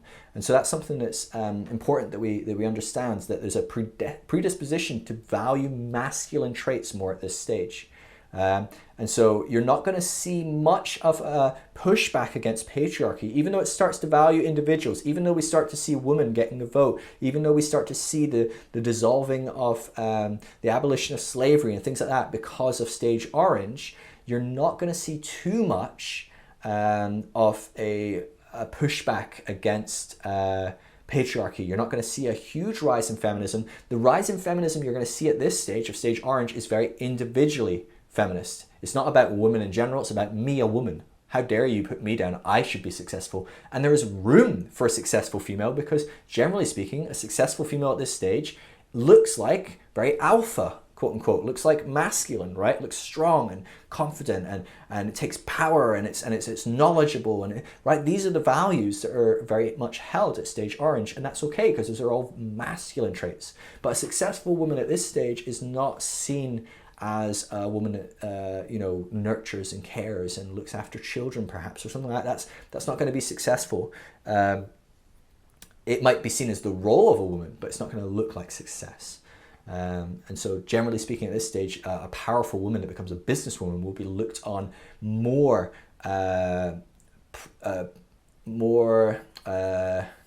positively than a woman that stays at home and looks after children. That's less valuable and interesting. So, women that are very orange won't always look like men that are orange because maybe they do have more feminine traits to some degree, but they will often have a lot of these traits. So they may be very success driven, they may want lots of possessions, maybe very materialistic, that celebrity culture, they may want to develop businesses, they may be really into self-help, growing, they may be very into feminism, but very much in a what about me perspective. But women will generally go through stage orange quicker than men because stage orange is less supportive of women than stage orange than stage green is. So there's going to be a natural progression to move into green. So this is a benefit for some women, is you're naturally going to grow through orange easier, but you're also going to struggle to move into orange from stage blue. So it's whether you're actually better off or not is a big question, but you will lean more towards green because green starts to embrace a lot of the feminine sides. Orange does help people, so it loves, it does believe in individuals, and it believes that everyone is important, so it does help people, but it's generally doing it at a distance. It doesn't like to get too involved, so it will fund missionaries, but generally speaking, it won't go as a missionary. It will, it will build an app that helps someone in another country, or it will start a business that helps people in another country. But again, it's very mindset of building an app which will develop me money, or be successful, or I'll build a business that can help other people in different countries, but I'm going to be successful. My business is going to grow and make lots of money. It doesn't like having to get down and dirty and requiring too much compassion or empathy. Orange is very hedonistic, again, because it's very individual. It loves entertainment. So while blue demonized a lot of entertainment, orange loves it. It loves it in binging Netflix. It loves going out. It loves drinking and all sorts of different excessive activities because it's very hedonistic. Okay, not saying good or bad in any different ways, but it just is. In orange, we'll start to see a rise in comedy. People speaking out against the system, having a laugh, enjoying that. We'll see a lot of vulgarity and cursing. So you'll see a lot of people starting to curse and swear that never used to. So let's move on from the traits. Now, I hope you're realizing I'm spending a lot of time on this because it's an important stage for us. So this is going to be longer. It's going to be more in depth. You're welcome to stop it, pause it, think about it, contemplate it, go away for a day, come back. That's okay. We're going to look at this as a whole in one chunk, but it is a big chunk, so I get that, okay? But I'm wanting to give you loads of examples, loads of traits, loads of qualifiers, so that you really can get your head around this trait.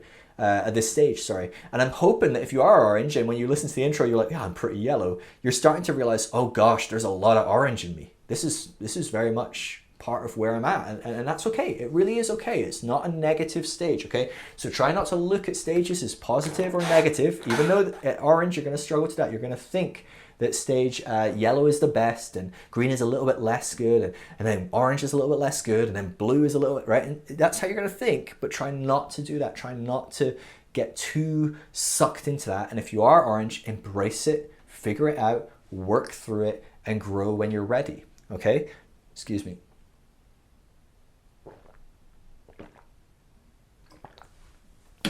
Right, so let's look at some examples, okay? So how does this actually work out?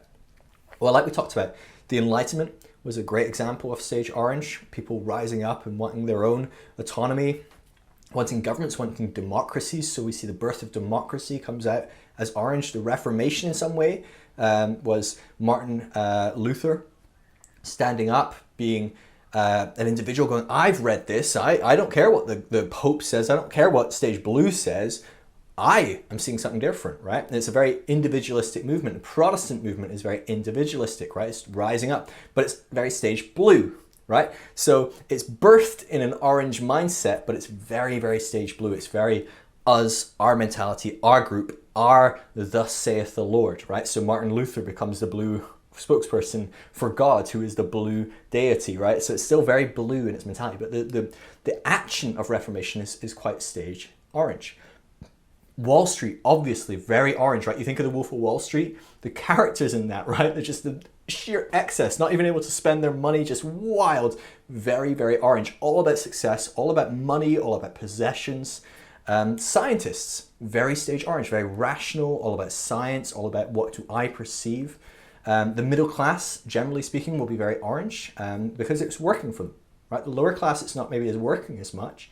And so it might become a pipe dream or an idealistic dream to escape the lower class, but the middle class, it works for. And so orange is kind of just accepted. Oh, it does work, doesn't it? And it fails to see its privilege. It fails to look at the lower class and see that it's not working.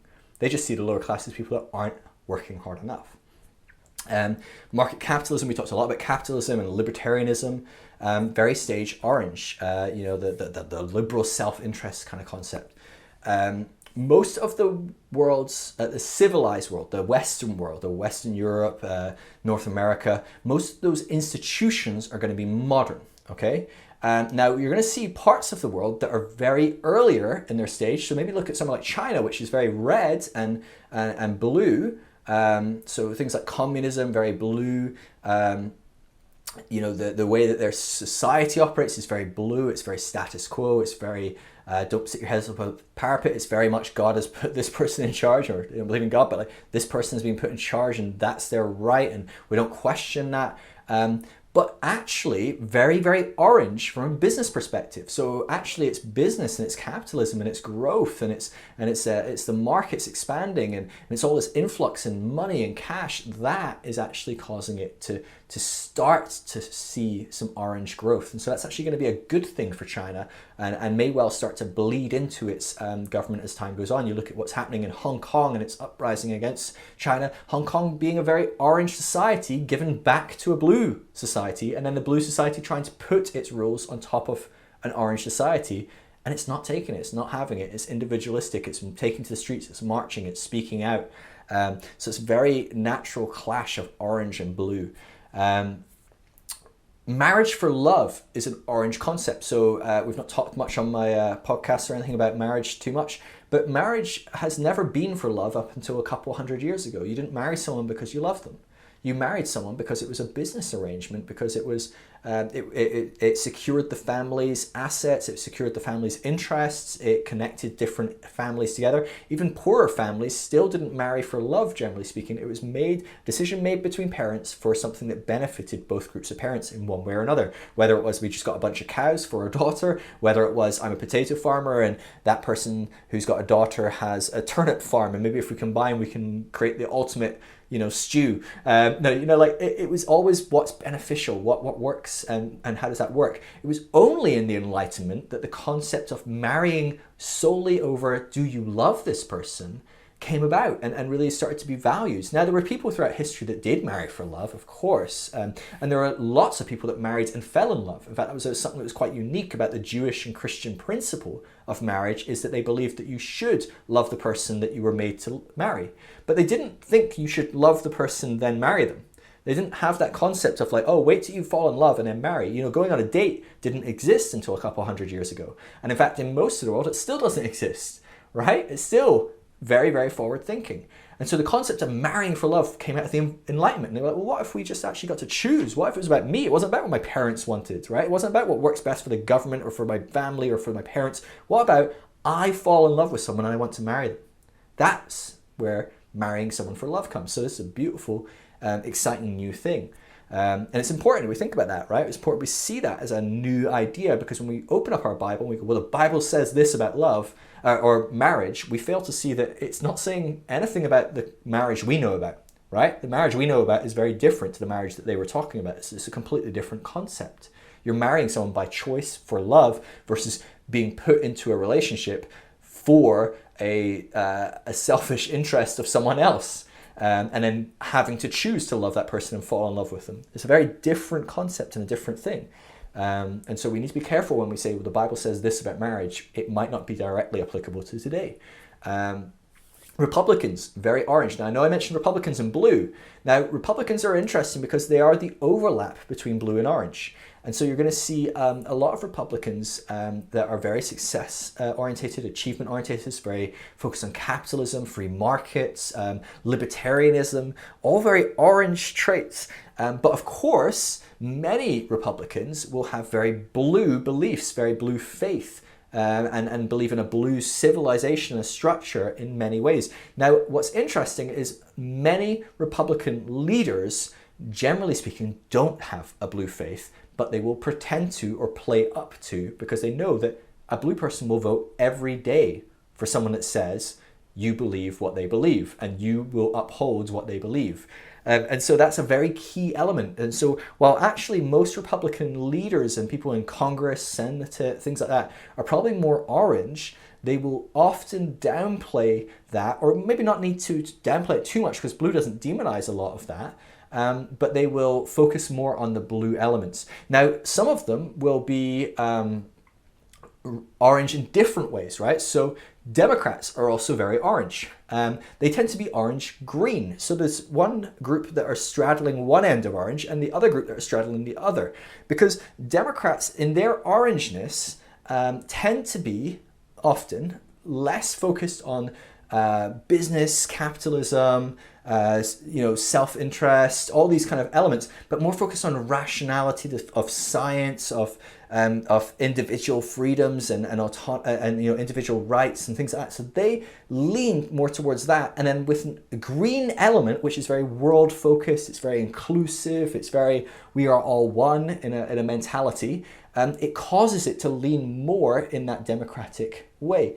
Versus the Republican sense, which causes it to lean more towards blue. And so what you really have is very green and blue ideals kind of being managed by people that are very orange in the middle, but their orangeness naturally gravitates them towards one side or another. And so you're going to see people that are, 50, 60, 70% orange, but they have 10, 15, 20%, 30% green, or they might have, 10, 20, 30, 40% blue.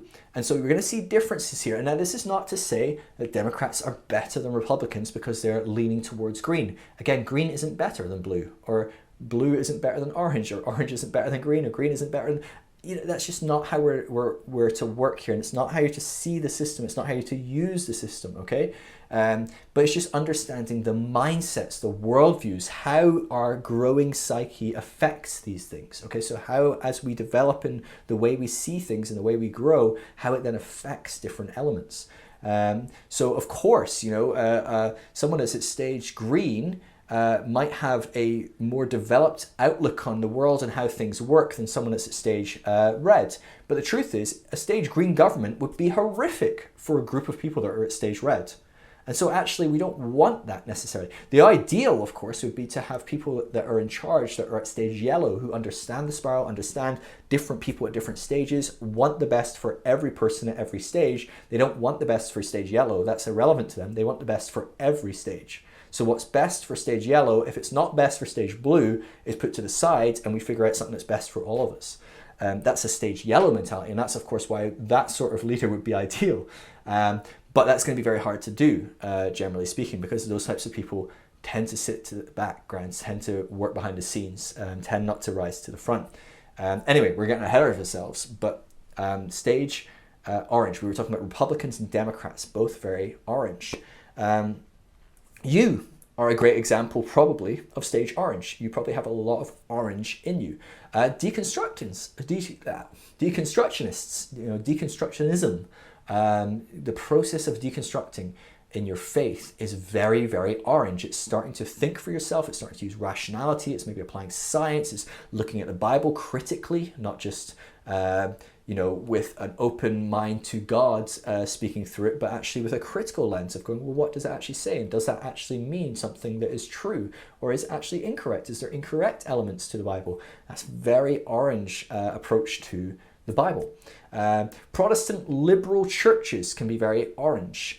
So you find that in a variety of mainline denominations. The Episcopalian, Presbyterian, Methodist, Congregational, United Church of Christ, Unitarian, Universalist Church, a lot of non-denominational churches. They'll be very liberal in their views, and that might lean more into the orange. They're starting to look at things more rationally, let go of a lot of the spirituality. They don't even believe in things like the Virgin Mary birth, or that Mary's a virgin, or maybe they don't believe that Jesus really did miracles. It's just people that didn't understand the way the world worked, saw him, who was so enlightened, doing things. They saw him as a miracle worker, but maybe he just understood medicine and things like that. So this is very orange kind of mindset, trying to reinterpret their faith, trying to build something around their faith so they can keep their faith, they can keep their Christianity, but they can see it from a very orange perspective, from an orange worldview. Megachurches are very interesting, right? Because generally speaking, they will believe very blue. Okay, so generally speaking, a big church like Hillsong, Bethel, Jesus Culture, these big churches, and I could name them all day, it's just a few examples, I'm not trying to beat up on them, are very blue in the way they believe, the way they vote, the way they think, the way they read the Bible, the way they connect with God, but they're very orange in the way they do church. And so they are all about excellence. They're all about it being the best. They're all about being successful and achieving something. They're quite self-helpy, right? A lot of Christians criticize these kind of movements, like people like Joel Osteen, because he's too self-helpy. He's too about he's not really doing enough Bible work with real Bible study. He's just giving you a self-help talk. So that's very orange. It's blue criticizing an orange perspective, but it's also orange in its capitalistic sense, right? So if you want to listen to this week's sermon, well, you've got to buy it on CD, or subscribe to our online service or something like that, right? So there's very much that dynamic. I remember talking to a megachurch recently, and they had a great resource for people that needed help. It was a kind of counseling service, and I knew that they were some of the best that there are. And this person was really struggling, and I got in touch with them. I said, look, I've got someone I'm working with. They're really, really struggling. And in this area, I know that you're probably some of the best people that could work with him. You probably believe very similar to him, even though we believe differently. You probably believe very much where this guy is. Would you be able to help him? Would you be able to reach out? He's really struggling. He's in a bad place. And they said, yeah, here's a list to our services and how much they cost. Have him get in touch. And I was kind of blown away, because this guy he has no money. He's in a really hard way. And I said to them, look, he doesn't have any money. And they're like, oh, we're really sorry. And that was the response. We're really sorry. He has no money. We can't help him. Very capitalistic, very money-driven, very financially driven, very orange. Okay, now I'm not saying every church that has these mentalities. I'm sure some churches would have gone, oh, that's no problem. We have some mechanism for, giving him free help, and we'll pay the counselors through some other fund, through some sort of other donation or process, or who knows, right? So I'm not saying that's across the board what all churches are like, not at all. And I'm not saying every mega church is like that at all either. But generally speaking, this can be quite a key component to a lot of Christianity. There's a lot of criticism of the business of American church, and that's very common. It's very common here in Europe as well to some degree. There's a lot of business-orientated church doing that kind of model. Now, I'm not saying people don't need paid. If you're counseling people for a living, you should get paid, right? I don't have a salary, but I need to pay my bills, and I hope that people give me money every now and again as a donation or whatever.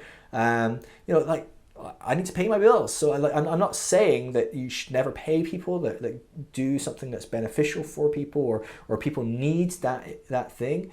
It's something that I really wrestle with a lot of, how do I maintain everything I do for free, but still manage to, put food on the table and keep a roof over my head.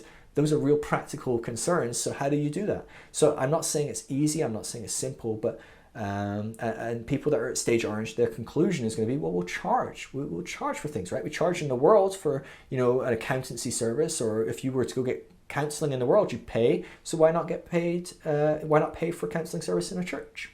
And that's okay. It's really okay. That's the stage that they're at, and that's how they function, and that's how they think. But it's just another way it works. The New Atheists, that's a very orange movement, right? So Richard Dawkins, Sam Harris, Christopher Hitchens, very, very orange. Now, Sam Harris is an interesting one, but I don't want to go into too much because he does have some green leanings, but very orange as a whole in there, very hyper-rationality, very anti-God, very atheistic tendencies. And so most of their concerns and criticisms are very fair and correct of early stage faiths. But like orange can often do, it loses the nuance of post-rational spirituality. So its criticism of all spirituality is really just a criticism of pre-rational spirituality, and it fails to recognize that post-rational spirituality isn't that. It fails to see this as a thing at all. It just lumps it over here and writes it off. And so there's maybe some very good work done in this area of kind of new atheism, but at the same time there's a bit of a blindness there, as a blind spot of seeing later stages, because orange really can, until it becomes educated in this area, it can be really blind of later stages. And it will fight later stages as well if it looks different. So even if you talk to a lot of these people about the later stages, they're so invested in the concept of atheism, they wouldn't want to be open to some sort of spirituality. It's just not interesting to them. It's not something they're open to. Almost every institution in the Western world, as I said, is going to be orange. However, most faith institutions in the Western world are going to be blue. Okay, so as we said, that faith institutions kind of lag behind a little bit. Liberation theology, right? You know, these people like Martin Luther King, very orange. Really beautiful movement, amazing movement, really important movement, came out of kind of orange thinking. More advanced forms of theism can be emerging from blue because of orange. It's how the world sees America and Western Europe is orange. Now, what's interesting is America's still very blue, but it's perceived as orange. The image it puts up, right? The image of that Hollywood puts across its TV, its media, its advertising, its products, everything is very orange. That America, oh, we're all about democracy, we're all about this. Now the people might be behind the scenes going, oh, what's happening to the society? It's becoming too materialistic, or oh, you know, if only we could be more, all go back to living in small villages and, you know, having a local farmer, and, you know, we all knew each other, and the person that was in charge was picked by God, and, you know, that might be the mentality behind the scenes, but from the front, it's very orange. That's how it's perceived. So generally speaking, if you're asking for a perception of orange, America, Western Europe is a great picture of orange. Now, Western Europe is probably going to look a lot more green in some ways. It's going to start to skew more green as time goes on, but it already is appearing more green. And especially to people in America, they're going to look at Western Europe as green, not necessarily in a good way, right? Because it's a later stage. They're going to see it as backwards. They're going to see it as bad. Emerging China, like I mentioned, businesses, CEO, Manhattan, big oil, the banks, you know, advertising, libertarianism, professional sports people, high fashion. These kind of things are very orange. Hollywood, where Hollywood's quite interesting because a lot of the people in Hollywood, the celebrities, are quite green. Actually, they're very outspoken in their green beliefs and their views. Now, they're going to still be very orange. They're still getting paid tens of millions per film. They're still radically materialistic and all sorts of different elements, but they're starting to lean a little bit green with some different views and thoughts. But Hollywood itself is deeply orange. It doesn't give a crap what it puts on the TV. It wants money, and it will put across anything that will make it money. And so very, very orange mentality. The people in Hollywood, you know, you look at the Harvey Weinsteins and things like that, very, very orange, maybe even red in some ways, like things like Harvey Weinstein, very red mentality. I'll take what I want, I'll manipulate, I'll abuse. But that can be a bit of an overlap between the red and the orange, without maybe fully integrating and growing through blue and bringing some healthy bits through as we go. The news media is very, very orange. You know, it's the if it bleeds, it leads, right? We don't care if you've got a good story about good things. That doesn't matter. We want a story that's really going to grab people's attention, right? So the amount of good things that are happening in this world are kind of irrelevant to the news. What they want is they want the bad news, because that's what grabs you, right? So it's very orange. It's, maybe better news would be more portrayal of everything. It might give us some really hopeful things. It might give us some exciting things to make us look forward to things, make us get excited, give us practical insight on how we can help the world as we see information, things like that. But that's not really what we want to talk about. We want to talk about doom and gloom, and we want to have big, programs that are all about that. And so we might look, people that are very rooted in orange, are maybe going to be often more conservative. We'll often look at the liberal media, and it's these negative medias, and they will badmouth them to the nth degree because they're so liberal. Now, some of the anchors might be leaning to green, but actually the liberal media is still very, very orange. It doesn't really care about a liberal agenda. What it cares about is that there are some people that are liberal that will watch them. And so they're going to capitalize on that and make money. So actually, they don't care about green. They don't at all. They're still very orange. If their audience changed, they would change because they need to make money. That's what's driving them. So they only care about what can I get advertising for? How can I make money? How can I get as many eyes on the screen? And they have targeted that group. But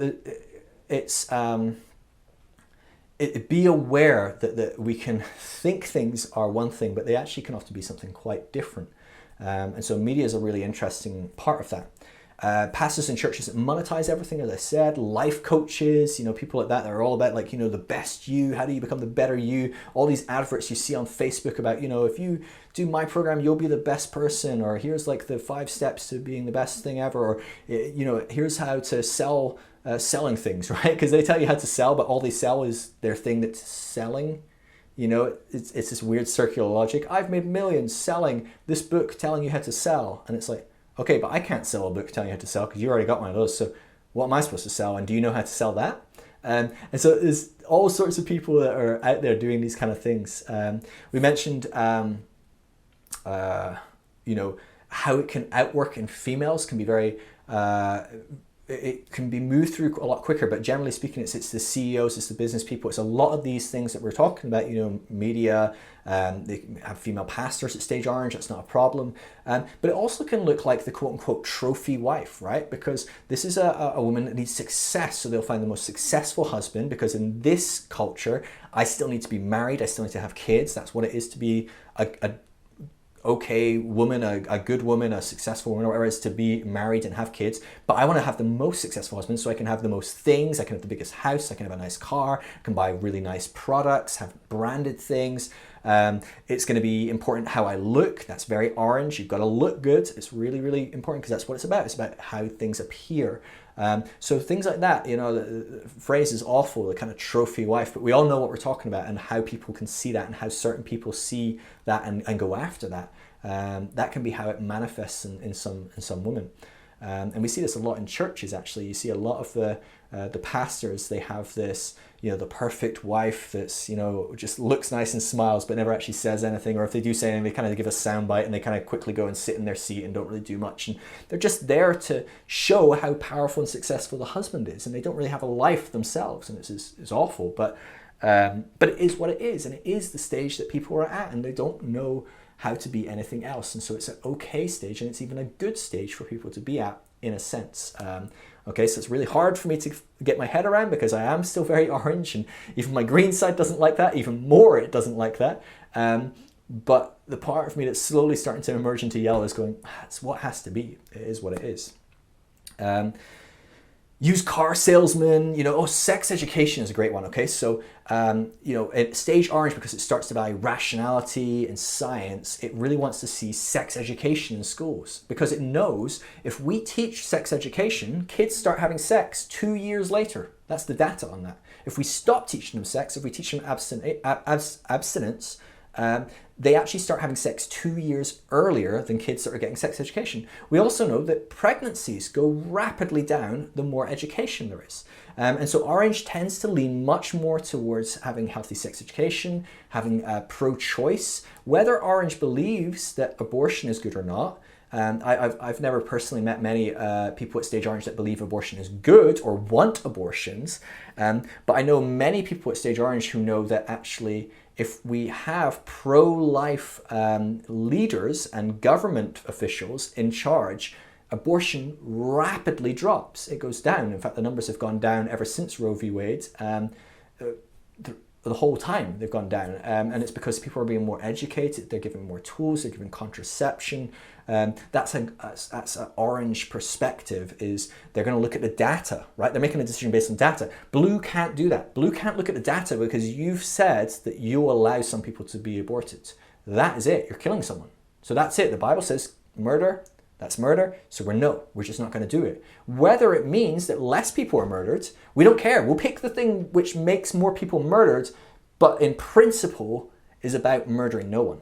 That's what we're picking because that's the way it is. Now, obviously, we could have some really healthy yellow here, talking to both groups, trying to help both groups see both sides, and how can we create some overlap here, right? How can we create some overlap where we could maybe hold something that would please the blue, which would make abortion not so easy to get or impossible, quote unquote, maybe even, but would appease other groups where it was giving people sex education, it was helping people with contraception, it was teaching them how it worked, and trying to limit things like that, stop STDs and all these things. So there's different nuances that can be applied. When you start to have a yellow perspective and you see the stages, you can start to work within the different stages and try and cross-pollinate and blend different points to try and make progress. But that's really hard to do for someone at blue who just demonizes the stage orange and beyond. But even stage orange will demonize stage blue. And so we're just going to have this clash over and over and over strong polarizing issues, which of course, something like abortion is deeply polarizing because you have a group of people that are all about individual freedoms going, you are absolutely against individual freedoms and you're not even looking at the data. You're totally irrational. So they're getting really upset. But the other group are going, you're killing babies, right? If you think about stage blue, they literally believe, whether you believe it or not, they believe that a life is being murdered every time there is some post-conception termination. So they believe that millions and millions of babies are being terminated. Of course they're passionate. Of course they're standing up. You would be a terrible person if you weren't standing up about millions of babies being killed, right? So of course. So how do we try and create some conversation between these two passionate people with good intentions, right? Very important. Things like evolution, the age of the earth, science, things like that, they're going to cause these same kind of clashes again and again and again, and it probably requires some stage yellow thought to try and create some healthy connection in these areas that maybe we all might grow and develop and evolve through. Stage orange is the first stage where an eye for an eye, a tooth for a tooth truly comes in because we genuinely believe in equality and individual freedoms, okay? So that's really important that we start to see those dynamics coming into play. Just gonna see how I'm getting on. Gosh, this is adding up, but we'll get there. Right, let's look at the Christian effects. So how does this actually affect Christianity and our faith? Okay, so the Bible. How do stage orange people perceive the Bible? Well, stage orange people are going to struggle to reconcile the Bible to science and rationality, especially if the Bible has been read very irrationally in the past. So certain groups and denominations will read the Bible differently anyway. But if you're coming from certain groups that are very rigid, very hard, and black and white about how to read the Bible, they are going to really, really struggle when they are exposed to science and rationality, and they're going to swing hard away from the Bible. So you're going to look at the Bible very negatively, right? So you're going to start to view it with suspicion, and you're going to see it as an old-fashioned text, and it's dated, and it just doesn't make sense. It's not written for our time. It's not written by people that understand anything. They're not rational. They're not scientific. So generally speaking, at Stage Orange, the Bible is discarded, and if not discarded, it is radically reinterpreted, right? So it's got to have some radical reinterpretation. And one way to look at that might be, you could go watch my series on Is God Really Good? And I look at, is there ways to radically interpret the Bible? And I actually think that Jesus radically reinterpreted the Bible for the Jews. But generally speaking, if you can't radically reinterpret it, you're going to struggle to reconcile things like the Old Testament and New Testament, which are totally irrational when put together. They don't make sense rationally. It's really hard to have a rational product that fits this. Now, there are some different models. There's a covenantal model and things like that, and the grace movement and things like that. They'll make them kind of work, kind of. But if you start digging more and more, it just falls apart. It doesn't work. And so it requires radical reinterpretation or completely being discarded. And that's what Orange will tend to do. They will see the Bible generally as a big blend of fact, because some facts are there, myth, legend, fantasy, and some wisdom. And so they'll see a whole mix there, and they'll pick and choose how they approach it.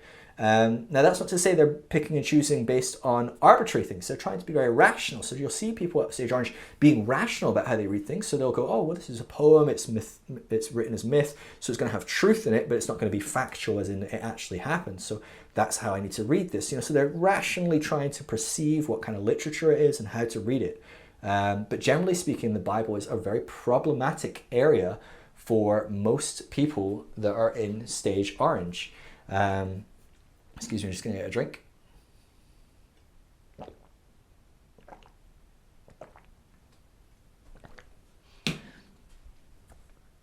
What about God? How do we at Stage Orange start to perceive God? How do we reinterpret God? What do we do with God?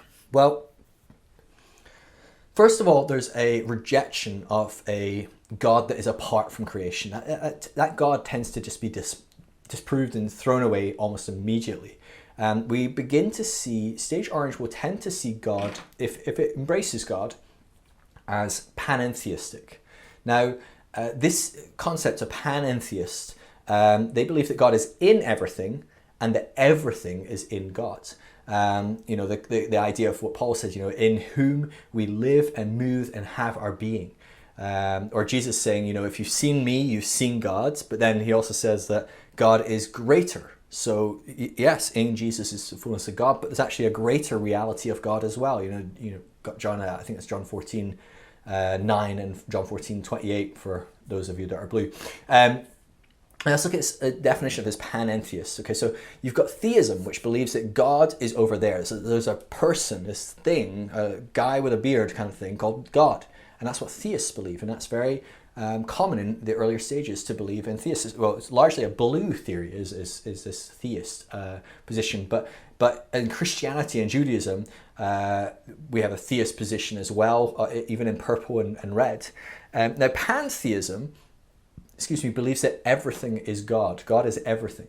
So, God is this camera that I'm looking at. God is me. God is the house across the road there. God is the floor I'm standing on. God is the sheep that's walking in the field. God is in everything. Now, panentheism is a very important distinction, and often people that are theists will go, oh, so you're just pantheists, so it's just that everything is God, and they'll get very upset because obviously that's a very heretical position for people that are Christian or Jewish or even Islamic. A lot of theists will find that deeply heretical. Now, panentheism does not believe that everything is God, but they believe that everything is made up of God, that God is within everything, that he's holding everything together, that everything contains God, right? So that rock on the floor is full of God. God is in that rock, but he's in the window in front of me, he's in the camera, he's in me, he's in everything, right? He's absolutely in everything. But it believes that that God is beyond everything as well. So God isn't just in things, but he's beyond things. So there's a whole universe in which God permeates every single atom and cell that makes the universe. But God is also outside the universe, right? So if we see the universe as a circle, he is the circle that is around the circle. Just much like the spiral example of circles within circles. God is bigger and greater. And so in God there are multi-persons, right? So there's there's, generally speaking, in panentheism, there's the person of God, there's the being that is everywhere that is God, and then there's the God within, that God resides within us. And so God is all of these things at once. Now at Stage Orange loves a couple of those points. Stage orange loves the God that is in everything, and they love the God that is within them, because of course it's all about individual freedom and power, but it struggles with the God that is the second person, the person that you look at, the old man with the beard. They really struggle with that dynamic because that is largely what they're rejecting. They've walked out of theism and they're coming into something new. So they struggle with that concept, and that's going to have a knock-on effect in prayer and worship and how they view things. It's going to really knock them. So stage orange may use a lot of the language that is used in prior stages for God, but it generally completely rejects the traditional understanding of God. And so God moves from a second person to a third person, right? And it's something that instead of having a relationship with, it's something that's studied and reflected upon, right? It's very intellectual, God, at this stage. Stage orange overly intellectualizes and thinks and rationalizes, and that's the good of stage orange, and it's the negative of stage orange. It's very natural.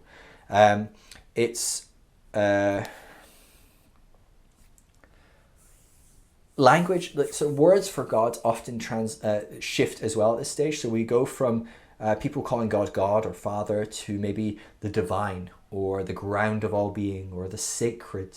That kind of language is often used for God at this stage. Now, what about Jesus? Jesus is primarily seen as a historical figure. And so at this stage, stage orange really struggles to recognize Jesus as the individual God, the second person picture of God. Again, they struggle with that relationship dynamic at this stage. So he's seen as an extraordinary human being with incredible teachings and great wisdom and love. They tend to often doubt what we can truly know about Jesus because they doubt a lot of the Bible. So they'll look at a lot of historical records and tradition and all that. And so there will generally be an acceptance of Jesus, but there's a skepticism as well of how much of it is true, especially the account in the Bible. So stage orange really wrestles with that. Now, again, not all stage orange believe all the different things I'm going to say here, but it's just some generalities of how some people at stage orange are going to interact and struggle. Because reason tells us at this stage that we need Jesus to have a church, right? You need Jesus for Christianity. You can't have Christianity without Jesus. But we don't really know what to do with this person of Jesus because we're struggling. We don't really have the relationship with Jesus, quote unquote, that we had before. Because we struggle with the relational aspect of connecting with God. And we don't know too much how we can trust the historicity of Jesus because we're not sure about the historicity of the Bible and things like that. Now, of course, if stage orange gets really rational and starts looking into, how reliable is the historical witness of Jesus and things like that, they can often come to a place where they truly do embrace a lot more of the historical accuracy of Jesus and things like that. So it's not always going to be that way, but generally people are really struggling with these dynamics, and that problem with relationship is a huge part of this. What about prayer and worship? Well, obviously, because we're starting to connect with a God that we don't see as a second person, as we don't have this relationship, this interaction with a person, a personal God, prayer and worship becomes very problematic at stage orange, and it's going to be some of the hardest stuff to navigate because at earlier stages, prayer and worship is what tethers you to your faith. It's a key part of what keeps you alive and relating to your God and feeling that you have purpose in this world. The Bible and prayer and worship, these are all real key ways you connect with a real God. Now, suddenly you lose that very tangible person that is God. You struggle, well, who am I praying to? Who am I worshiping? What am I worshiping? How does that work, right? And so generally it's going to have to be reinterpreted and it's going to have to be understood in new ways. And so you'll see a merging of meditation, contemplation, reflection as key ways to pray and connect with God. It's very inner focus. It's very intellectual, the contemplation and things like that, reflecting. But generally speaking, people at Orange are going to struggle to pray for healing and supernatural intervention, of course, because they don't know with this person going to interact. They don't know if they believe in the supernatural. It's not very rational. How scientific is it? So a lot of problematic elements with that. They're really struggling to connect. Baptism, communion, they cease to be mystical and spiritual and become quite symbolic. There's just a symbol of a thing that's happened. Generally speaking, you're going to look at Prayers can, at best, for some of people at stage orange, as simply like uplifting thoughts. That's about as much as they can hope for. They kind of just a positive thinking. Maybe people at stage orange might say, "Oh, I'm going to pray for you," or "Yeah, all the best. I'm really hoping the best for you," or something like that. But they're going to struggle to then go home and pray, "Oh God, the person God, could you do this? Please do that supernatural thing." They're really going to struggle to follow through on that because they don't know how. It's just not really something that they have a worldview or a perspective for anymore. What about sin and salvation? Well, at stage orange, the word sin is generally avoided. So we saw this evolving of sin, and at the prior stage, we saw this introduction that sin was disobeying God and his perfect will, but it was also starting to be something that might harm other people. So God might not explicitly say do or don't do this, but actually by doing something you might harm someone that you love. And that was seen as a sin at stage blue. It's starting to emerge as that might be a perspective of what we see as sin. Well, at stage orange, we see this come to its full fruition. So it's a lot less about disobeying God's perfect will, because God is seen much less as a person that has individual will and has a list of requirements from you, but it's much more something that does harm to yourself or others. Now you see that individuality makes things that, well, sin is hurting me. That's important. So like sin is something that hurts me or it hurts other people that are also individuals. And so it shifts away from this like laundry list of rules to actually, well, does this cause harm to people? And if it doesn't cause harm to people, that's okay. Very rational perspective. Like, how are we rationalizing? So it'll look through sins like, don't eat bacon. And then it'll go, well, actually, today, the way we treat pigs, the way we cure pork and things is so different that it probably was dangerous back then, but it's not now. So rationally, it's fine to eat bacon. It's rationalizing, it's engaging with science and ration to try and contextualize morality. And there's good elements to that, and there might be some negative elements to it as well. But there's less of a focus on personal sin, and it starts to focus more on social injustice and oppression. Now, this is what's interesting, right? So the way that orange manifests in a Christian culture still leans towards social justice and oppression, which isn't massively orange at times, okay? So you're going to see that within orange, you're going to have generally an orange-blue perspective. So people that are orange in certain areas, maybe in how they view personal success and capitalism and wealth and things like that, they are going to lean still towards more blue because they haven't been challenged in the way that they see God through rationality and spiritual and science and things like that. So they're still going to hold on to a lot of that, and they're just going to be driven orange through finance and wealth and success and self-help and that kind of element.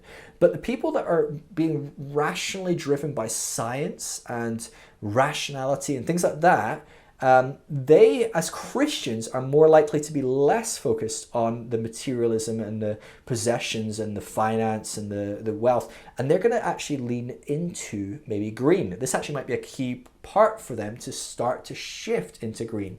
Now, you could be bits and pieces of different colors, like I said. So this is going to be part of how this all works out as well. But generally speaking, for Christians, they're going to focus on, when we talk about sin, we're going to focus on social injustice and oppression.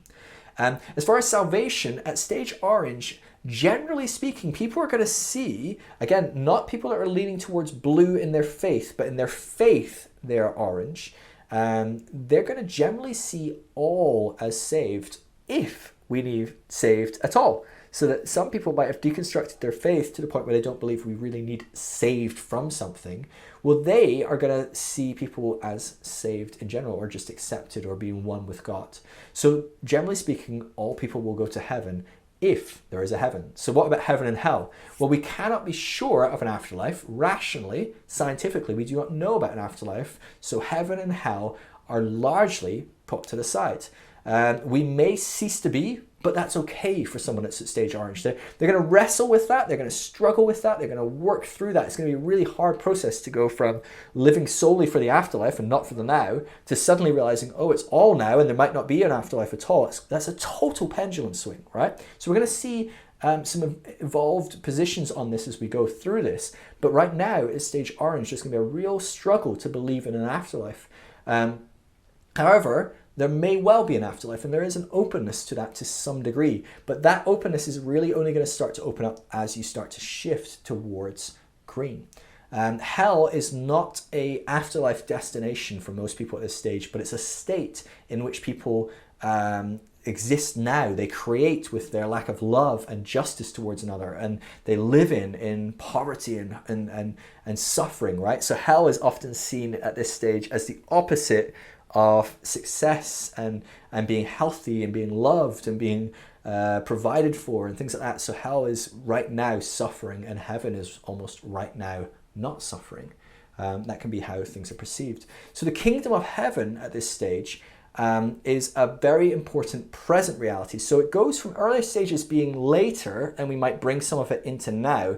At Orange, the kingdom of heaven becomes a reality now, right? So much like hell can be experienced now, heaven can be experienced right now. When we remove the spiritual and mystical elements from Jesus, we're left with a radical challenge to love, particularly the vulnerable and oppressed. So at stage Orange, there's going to be this radical focus on the poor, widows, suffering. There's going to be a focus on trying to create more equality. And this is really pushing stage Orange towards stage Green. It's very hard for Christians to stay Christian in Orange. So if you stay within Christianity, you're going to be naturally pushed into movements that are leaning more Orange, because they naturally push you towards thinking of others, thinking of your neighbor, thinking of the poor, the disadvantaged, even loving your enemy to some degree.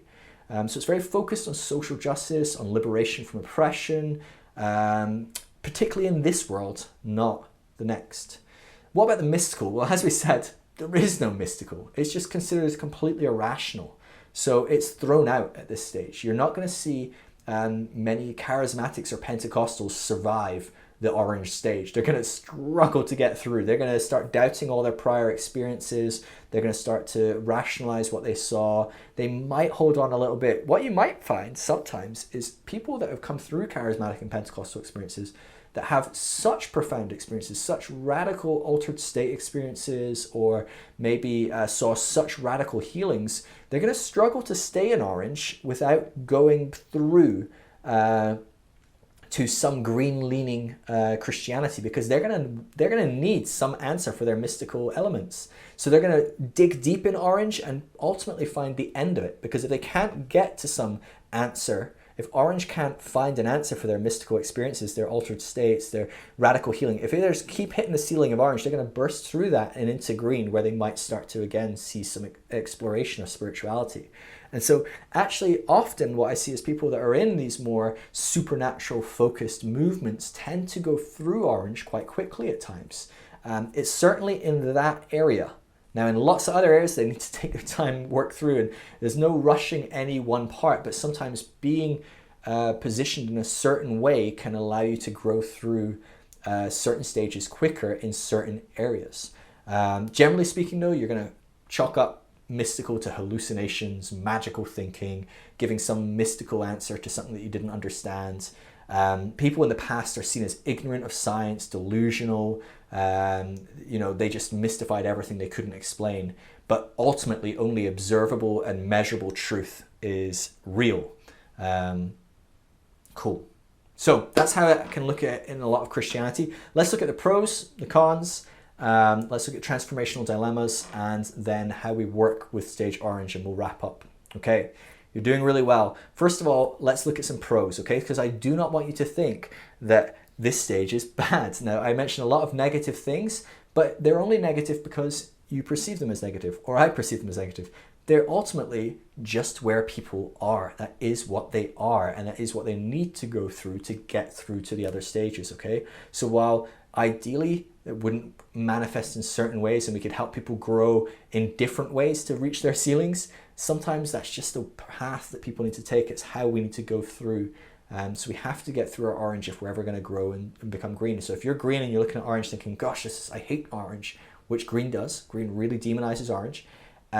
That's okay. You have to start accepting that Orange is on the path it's on, and it has to go through this, that you yourself have gone through this to some degree at some point. And that's just the way it has to go. So what are some pros to Orange? Well, medical breakthroughs, right? Have you noticed that, we all make it past the age of 5 these days mostly, right? Whereas just 100 years ago, 1 in 5 people died at birth. It's astonishing to think how much medical breakthrough we have. How many people do you know have died of smallpox? You've never met someone that died of smallpox because it was eradicated decades and decades ago, right? And so this is the kind of thing that Stage Orange can bring, incredible medical breakthrough, right? More people survive today of cancer than ever before. Things like that. It's really important. Scientific discovery, medical breakthroughs, they're a fruit of Stage Orange.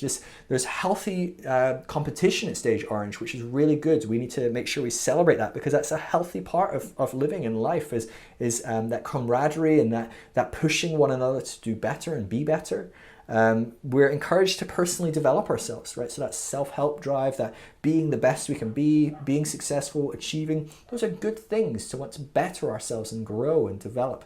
It's a really important thing at this stage. And when we transcend, hopefully we'll include that, right? Because that's something we definitely want to take with us.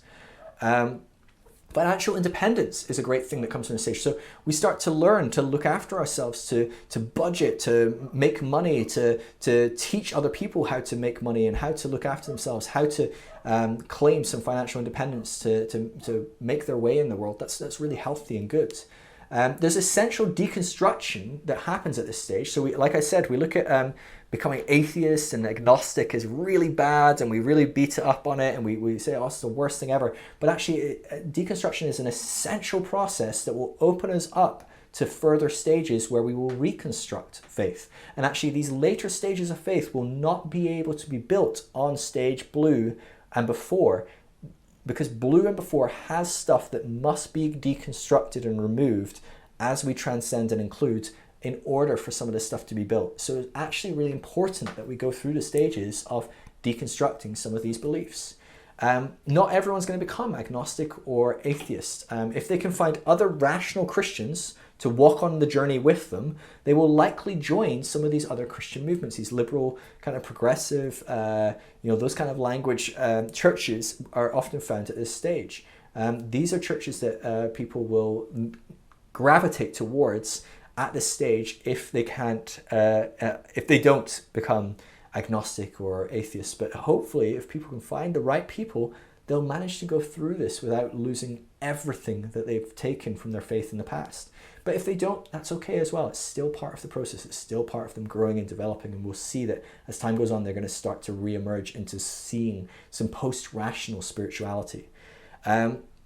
There's incorporation of science and reason with faith. So at this stage, some Christians that do manage to do this and go through this process will incorporate science and reason with faith. And that's good. That's really, really good because they're not incompatible. They can be compatible and they can often be essential to one another. And so that's really good. Jesus in the Bible is studied historically rather than just taken at face value. That's good. It means that people are taking the Bible more seriously, that they're studying who this person of Jesus was, how did he impact this world. There's a lot of good intellectual work done at this level that allows us to grow and develop. And so we shouldn't poo-poo that. That's really helpful and good. We're encouraged to think for ourselves at this stage. That's amazing. That's beautiful. That's important, right? We no longer have just a switch off, put the blinders on and just do whatever you're told. That doesn't exist at Stage Orange, and it's not going to exist as we move on. It's going to be left behind in the prior stages, and that's a really good progression and development. And so make sure you value that and appreciate that and bring that with you. There's a strong focus on social justice being born at this stage, okay? Especially amongst people like Christians that are that as they deconstruct their faith, some of the mystical elements and things like that, they're only left with social justice. So that's how they start to flourish out, and that's going to push you into stage green. But it's a really important thing that comes out of this stage is this concept of social justice, of equality, of individual rights, of individual autonomy. That's really, really important. Treating people as human regardless of where they are, right? It's the beginning of a world-centric phase, a world-centric view.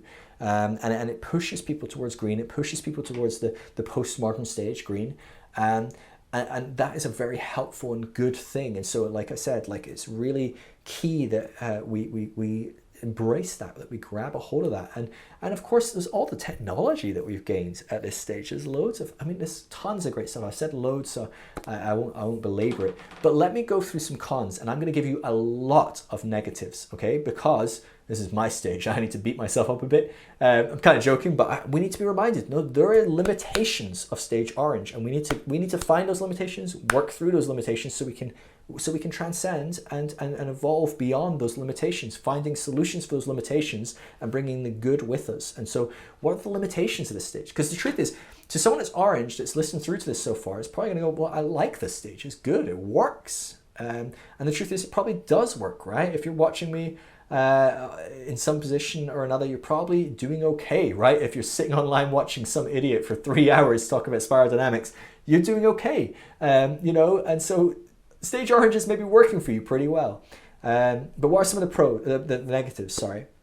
Well, materialism, right? Materialism and greed, and all the selfishness that can come from this stage. Well, that can, when taken to the extreme, these are just terrible qualities, right?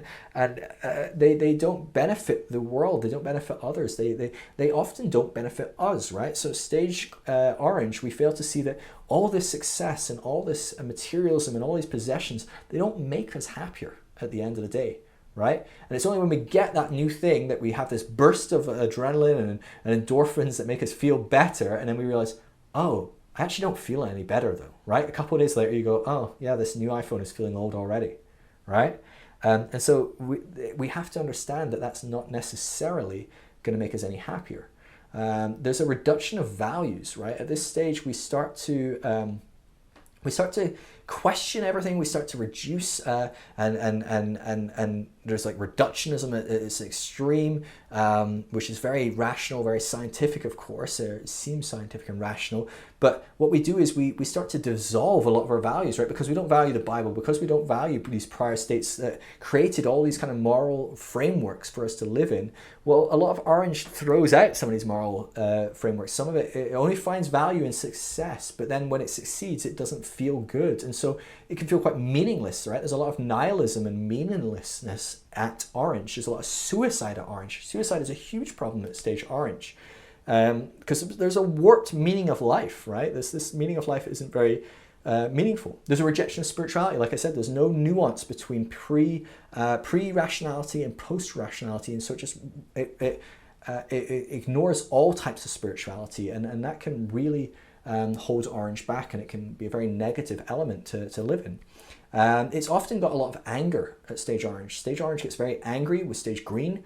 It doesn't like these hippies, these liberals, but it gets very angry with these blue people as well. These people that aren't thinking rationally, that are totally like just Christian, like, idiots. They don't think right. They're not smart, not educated, or whatever, right? So it's very angry, and it focuses on all these other stages and beating them up and proving them wrong, rather than being self-aware of its own issues and its own problems. It's of course very self-centered. It can be guilty of scientism, like I talked about earlier, right? So it could think that science is the only answer and has all the answers, but it fails to see that science itself is a subjective process, right? The scientific process, the scientific method is still a subjective method that is still biased, right? So science can be biased, science can still fail, and it can still be an ism. And so that can be a real problem at stage orange, especially for people that are very scientific and very rational. God and the Holy Bible gets replaced with science, which itself can be devoid of good science, right? And so it can then be unquestioned. And so the unquestionable God or unquestionable Bible is replaced with unquestionable science. And we see that every time there's a new breakthrough in science, scientists all over the place gather around and get upset. Now that's part of the scientific process, or the scientific method, is we try and disprove new theories to see if they stand up and they hold up. And of course that's how it works. But often there's a blindness, or there's a real desire for it not to be true, because people are biased, right? So you see groups that have worked on a paper for 7 years and they're just about to release it that says one thing, and then someone else comes out and says the exact opposite has been proven, and you go, well, I am pushed and I'm driven by my data, and I want my data to be right. I don't want your data to be right because it means mine will be wrong. And it might mean that I'm biased somehow. And so there's a real agenda behind science sometimes, right? There's money interest in science. There's all sorts of things that can sometimes mean that science isn't this wholesale, must be trusted, always true, always perfect, never questionable. That's not the case. And so Stage Orange can be really guilty of this, okay? So you need to be aware of that as you, and of course, I'm not saying don't trust science, okay? So hear me right. But I'm just saying you need to understand that there's not you don't replace the Bible with a scientist, right? Modern churches genuinely seek spiritual truth, but they've closed all doors to spiritual truth other than rationalism. Okay, so churches at Stage Orange at modern stage, they're seeking spiritual truth, but they're not seeking it holistically. They're not seeking it through every avenue. They're seeking it through one closed, narrow perspective. And so it's like looking through a big long telescope at the world, and you can't see what's close. You can't see what's around you. You have to look at a very specific area. And so it can be really problematic. There's very little difference at Stage Orange between God and good. And that's a real problem as well. There's an understanding that God is bigger than just what's good. Extreme skepticism can make people at Stage Orange very neurotic. So they can just become completely neurotic. They can start doubting themselves, doubt everything. And I did say that that's a healthy element of skepticism as well, but it can be taken to the extreme. It can be completely blown out of proportion, and people can become very neurotic. People, like I said, can become very suicidal when they realize that there's no meaning to life because of the different conclusions they've come to. So there's extremes here that can really be problematic. Environmental destruction is a big thing at Stage Orange because it doesn't care about the environment. It doesn't care about the long term. It cares about now, it cares about success, it cares about me, it cares about achieving stuff, and it sees the world as its personal playground where it can just take what it wants, it can do what it wants, it can rape and pillage whatever it wants for its own benefit, and it doesn't really think about the consequences of, oh, well, will this be here in 100 years if I keep doing this? It's possibly very unsustainable, Stage Orange, right? So this constant growth probably can't work. You can't grow forever. That's not necessarily possible, right? There's only so much of certain resources, and the world we're seeing in some ways, science is telling us, science and rationality is telling us, right? So if you're Stage Orange, your own group is telling you this, that we are already straining a little under the extremes of this kind of capitalistic mindset of just we can just take what we want and grow and develop, and it will always grow and there will always be more. We can just keep going. But people are saying, well, actually we can't. We're really struggling. Certain elements, we're running out of certain things, right? We're running out of helium. We're creating too much CO2. There's not enough oxygen on the planet for people. You know, it's getting bad. You know, the sea levels are getting too warm. The fish, we're overfishing the seas, and there's a lot less fish than there's ever been, and things like that. Like we can't just keep fishing that way. We can't keep dumping the nets over the side when we're done with them, when they rip, because they're killing whales and they're polluting our seas. And so it's really important that we start to see that. Capitalism becomes a religion at this stage as well. So you need to be careful that capitalism doesn't become your religion. You don't just look at everything through the lens of capitalism. You see this with Ayn Rand, like a great example, libertarianism. It becomes just this blind, well, everything is seen through that concept of, well, if we just free markets and individuals, and if we just like work hard enough, well, that's just how everything works. And everything that isn't that, it's just demonized, right? And so it's this stage we see a real demonization of things like socialism.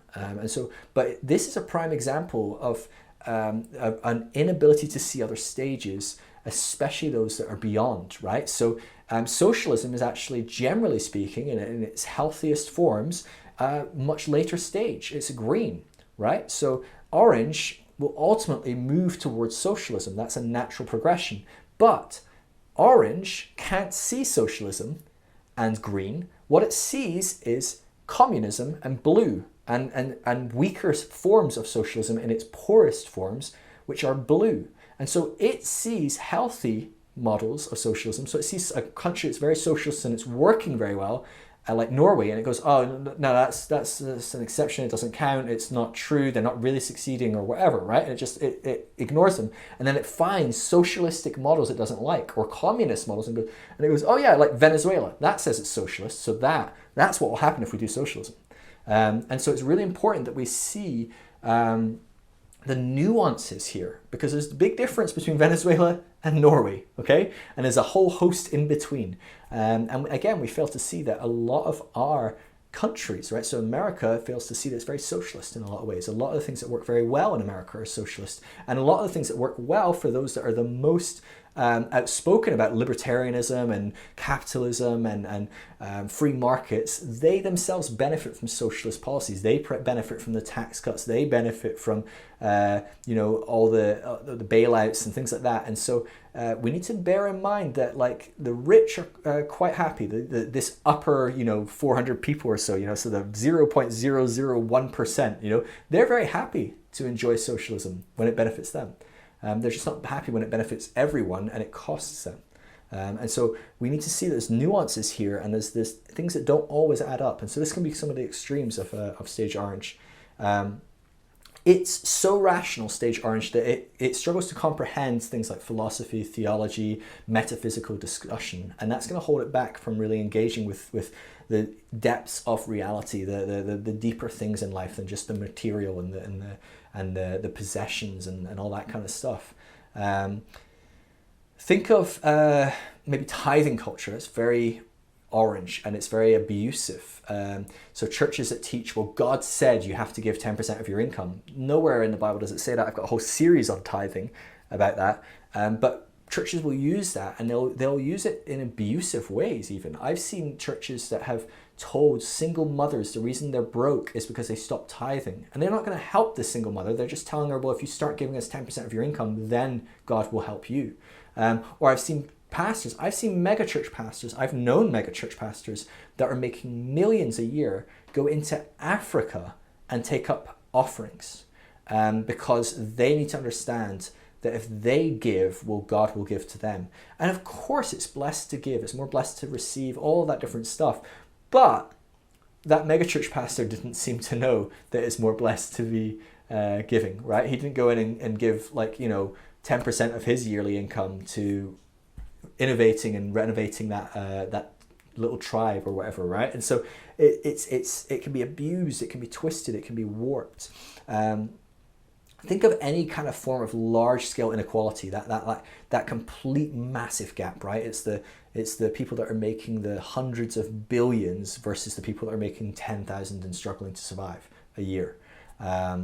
You'll see this again and again and again, and you'll see people transcending it. So we can talk about that in a little bit, but like people like Bill Gates that grew up very orange, have been orange most of their life, but have shifted into green and realized, well, actually this is kind of empty. It's not really fulfilling me. And actually there's much bigger issues in this world that we could actually start solving. And the fact that I've got 100 billion doesn't really mean much. It doesn't really make any difference to me, but it could make a huge difference to the world. So let me try and figure out how I can change the world. Whereas you see other billionaires, someone like Jeff Bezos, he isn't there yet. He has no interest. He publicly spoke out and said, I have no interest in giving to charity. I have no interest in that. And so he's fully orange right now, right? He's fully an orange, but someone like Bill or Warren Buffett, they've been orange and they've started to shift and grow into green. And actually Bill's even maybe a bit yellow with some of his systems thinking and things like that. Interesting dynamics. There's a big lawsuit culture, right, around orange. So everyone's suing everyone, right? Oh, well, you've wronged me. Well, I deserve to be righted, and you're wrong. You shouldn't have done that. And I want to get what's right. And it's a very legal lawsuit culture. Success and happiness isn't correlated at the end of the day, but orange needs to come to its end before it realizes it. Orange, only when it starts hitting the ceiling is it going to start to go, all this success isn't making me happy. It's only at that point it's going to start shifting into green. And so for orange, life can be quite mechanical. It can kind of just go through the motions. It can tend to throw the baby out with the bathwater, right? So everything that doesn't line up to its perspectives, its rational views, its doubts, it will throw it all out, and it's really blind to its own privilege, as we talked about earlier. So what does orange need to do to transcend orange, to start moving into green? Well, first of all, green is, of course, the next stage that shifts away from ego and into a us mentality. So orange is going to start to need to let go of its selfishness and think of others.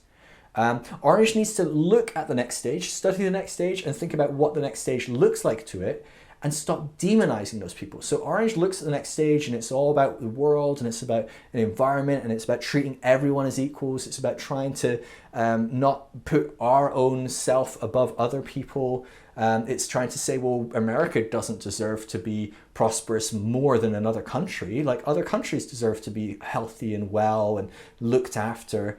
And orange tends to look at that and go, oh, you're just a liberal, you're a hippie, you're whatever, right? You're too spiritual. It's gonna label things that it doesn't like. Now, the thing that's gonna help you transcend if you're orange is to stop doing that. Even if you think it, stop labeling, stop demonizing. It's really important, because you're going to struggle to become what you're demonizing.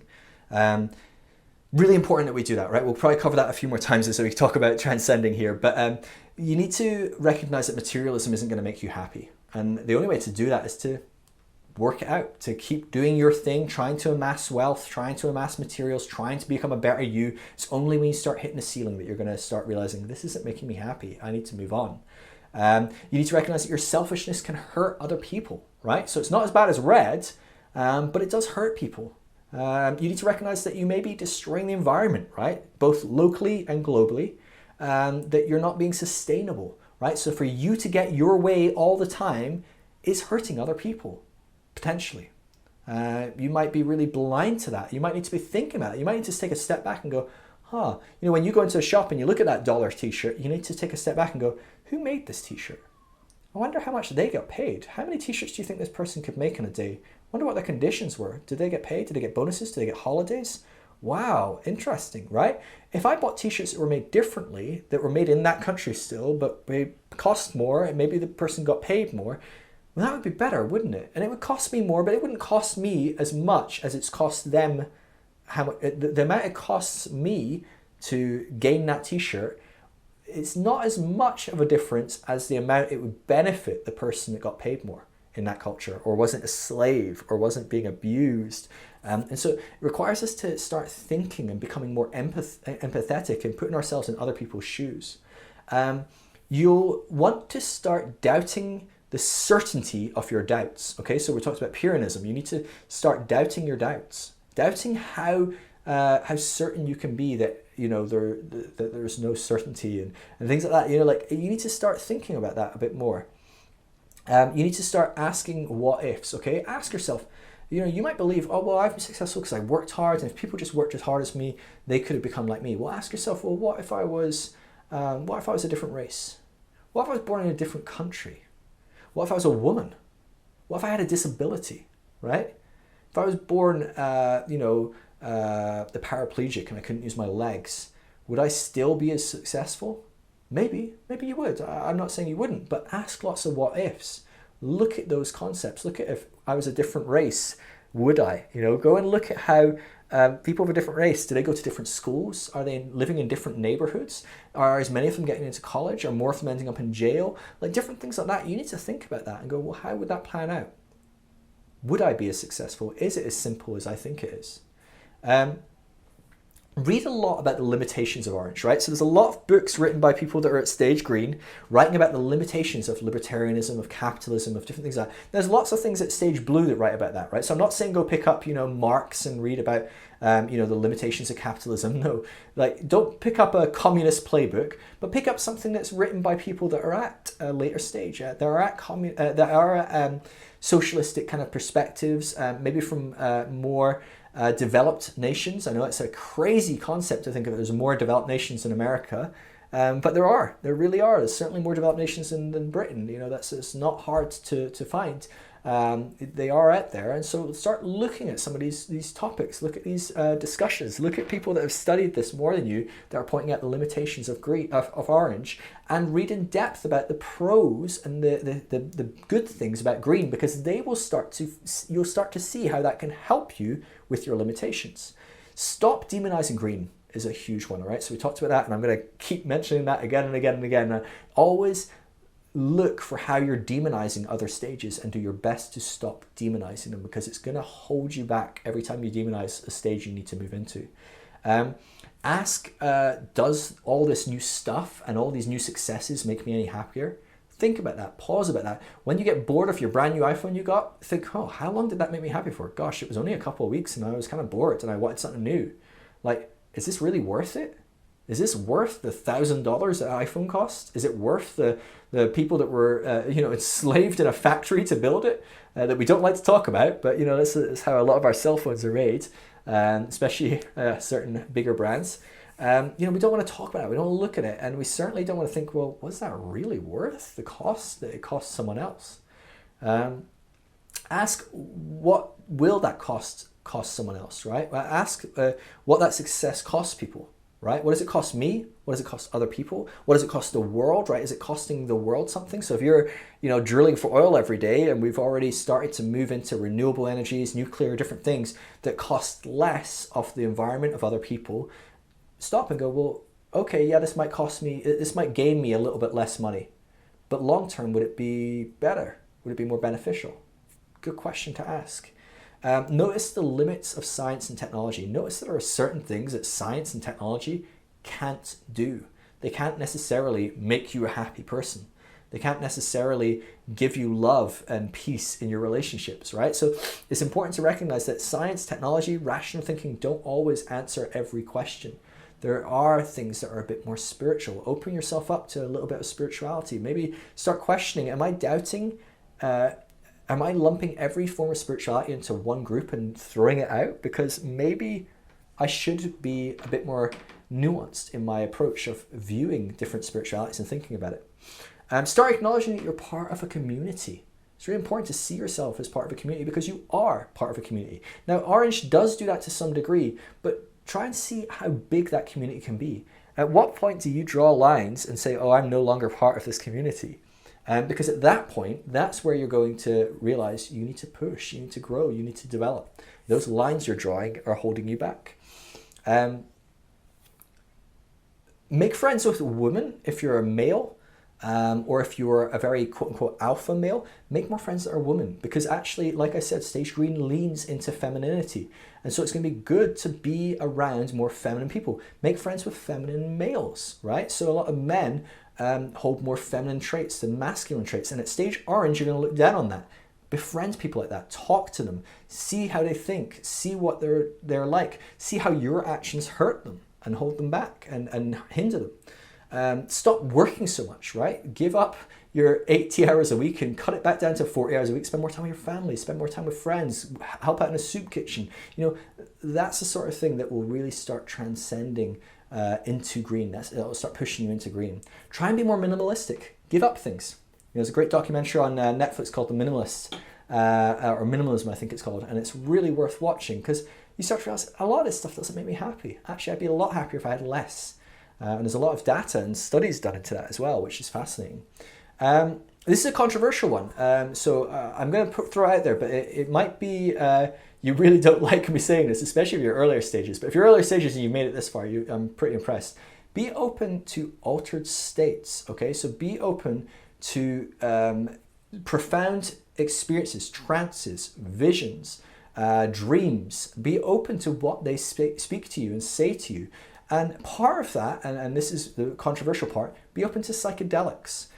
So certain drugs or substances can give you an altered state experience. Now, I'm not promoting that, but I'm saying when you hear about someone that took one and had a profound experience, and you're going to want to rationalize it and put it in a box, engage with them. Try and see, well, what is that? What is going on? Because there is a profound openness that happens when people take psychedelics through the right perspective, right? They take it as a means to a spiritual encounter, not a means to just have a wild party tonight. I'm not talking about like, doing a bit of cannabis or whatever, taking some ecstasy. I'm talking about people that are going through very profound spiritually motivated spiritual practices with different substances as tools. Be intrigued by what they find and what they do and what they experience. If any of you have taken something like that in the past and then have disregarded it, think about it again. Go, what was that? How did that work? What's that going on? What's going on in that? Because there are elements in which the altered states, these dreams, visions, experiences that come from drugs, whatever it is across the whole spectrum of how you can have altered states, be open to that pushing you forward. Cry more, embrace your feminine side, search out your emotions, get some books, right? You're very orange, you like books, buy some books, read about emotions, read about how to engage with your emotional side, and then do the work, right? So this is the thing with orange, you're going to read, you're going to study, you're going to do TED Talks, but do the work, right? Sit down and meditate, sit down and contemplate, apply the emotional work, try and apply it in your relationships. That stuff is going to push you forward. Embrace your intuition, start to trust your inner intuition a bit more. That's going to kind of mess with your head a bit, because that's not what rational people do. They don't go with intuition, they go with data and facts.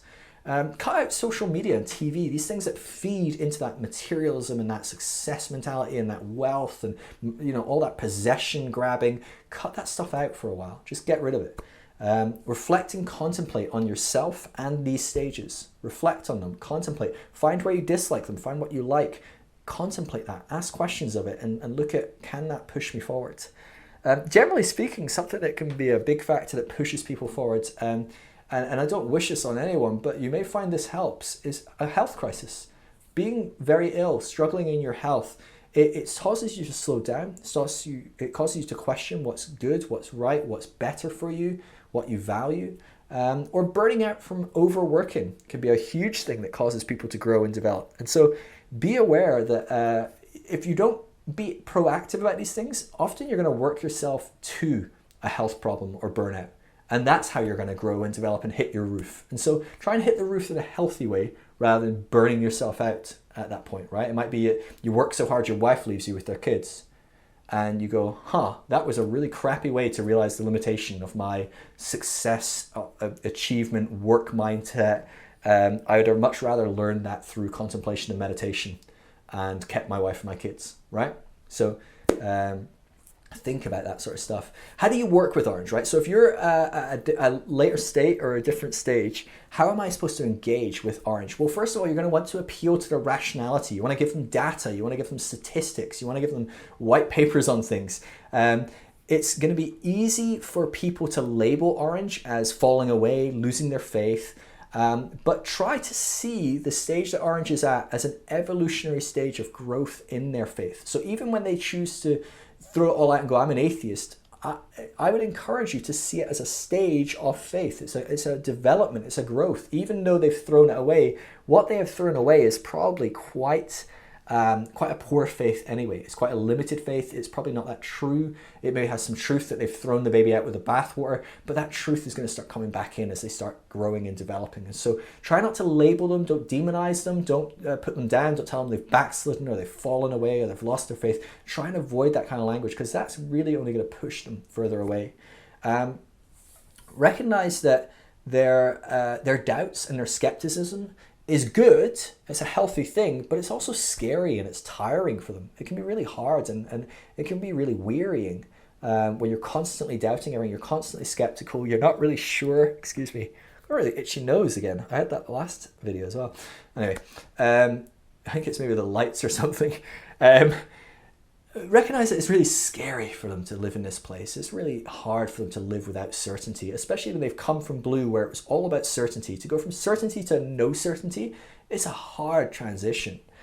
Recognize that blue and green will trigger them to bits, okay? So avoid things like religion, creationism, religious language, superstition, the new age, mysticism, hippies, being being perceived like that and then coming across like those things is going to put them off. Talking about alternative medicine and hippie ideas and things like that, or talking about the flat earth, or, you know, like these two different spectrums of what will really just piss off someone that's orange. So try and avoid that kind of stuff. Anything that it considers as false and writes off, you know, try not to come across as someone that's an irrational thinker, but instead come across as someone that is being rational and being scientific and things like that. They're going to be really pissed off by other things that are stage green, like social justice warriors, feminism, people that talk about their privilege. They don't like that at all. They see that as all negative. They can't see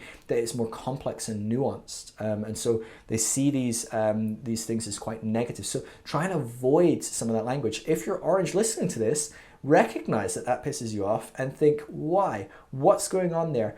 Am I really against women being equal to men? Am I really against people wanting everyone in this world to have a healthy life where they have full human rights, where they are given a freedom to make their own life and be their own person? Am I really against that? Am I really against black people having less of an advantage and less of an opportunity in life than white person in a certain area? Am I really against that? Is that really something I'm against that should be qualifying this anger? Probably not, right? So what is that? Why am I getting so aggressive about it? And actually, is that something that I probably need to explore and move into? They hate people, orange hate people that take too long to get to the point. I get really pissed off by this. I know I've probably given you way too long to get to the point as well, and I'm not sure there's a point. There's all the point. All this video is a point. So hopefully it's not bothers you too much. But I know I get really annoyed by people that just waffle, and I'm like, what are you saying? Just say the thing that matters and stop talking. Really annoys me. And so people, if you're working with stage orange, try and be succinct, get to the point, make a point clearly, not just ramble. That drives them insane. People that have lack of vision and a strategy drive people at stage orange insane. People that don't desire to rise to the top and be successful and achieve, that really annoys stage orange. And so try not to make too much of a point of that. Try not to make a big point and highlight how wrong orange is for doing it, because orange isn't wrong for doing it. That's where they're at and that's what they value. Try to recognize that orange values action. They don't like people that have a lack of action and are too emotional, touchy-feely, relationship orientated. And so try and strike a balance there. Try and encourage them into more relationship, trying to encourage them to engage with their emotions, but don't be too emotional. Don't be too relational to the point where it interacts and it interferes. It interferes with their ability to be successful, because they're going to really resent you. They're going to really hate that. And so, be really careful with how you're dealing with stage orange, because they're really going to struggle. They're going to demonize green. They're going to demonize blue. And so if you're stage green, you're going to really struggle to come alongside stage orange. And it's only as they themselves become a bit more green that you're going to really be able to start pulling them in and encouraging them to grow. Unless you're stage yellow, you're going to find this really hard to help a stage orange grow. But of course, stage orange already thinks it's yellow. And so if it acknowledges green, it thinks it's beyond green, generally speaking. And if not, it won't acknowledge green at all. It will just think whoever is green is just someone that's further behind in the process. So recognize that they do not like the fact that you exist. They don't want you to exist, and they don't want to become you. It's a really hard dynamic to work with, and it requires real subtlety and intentionality to engage well with someone at this stage. But I believe in you. I really do. All right, let's finish up there. That was stage orange, and I'll see you next time for stage green. Bless you guys.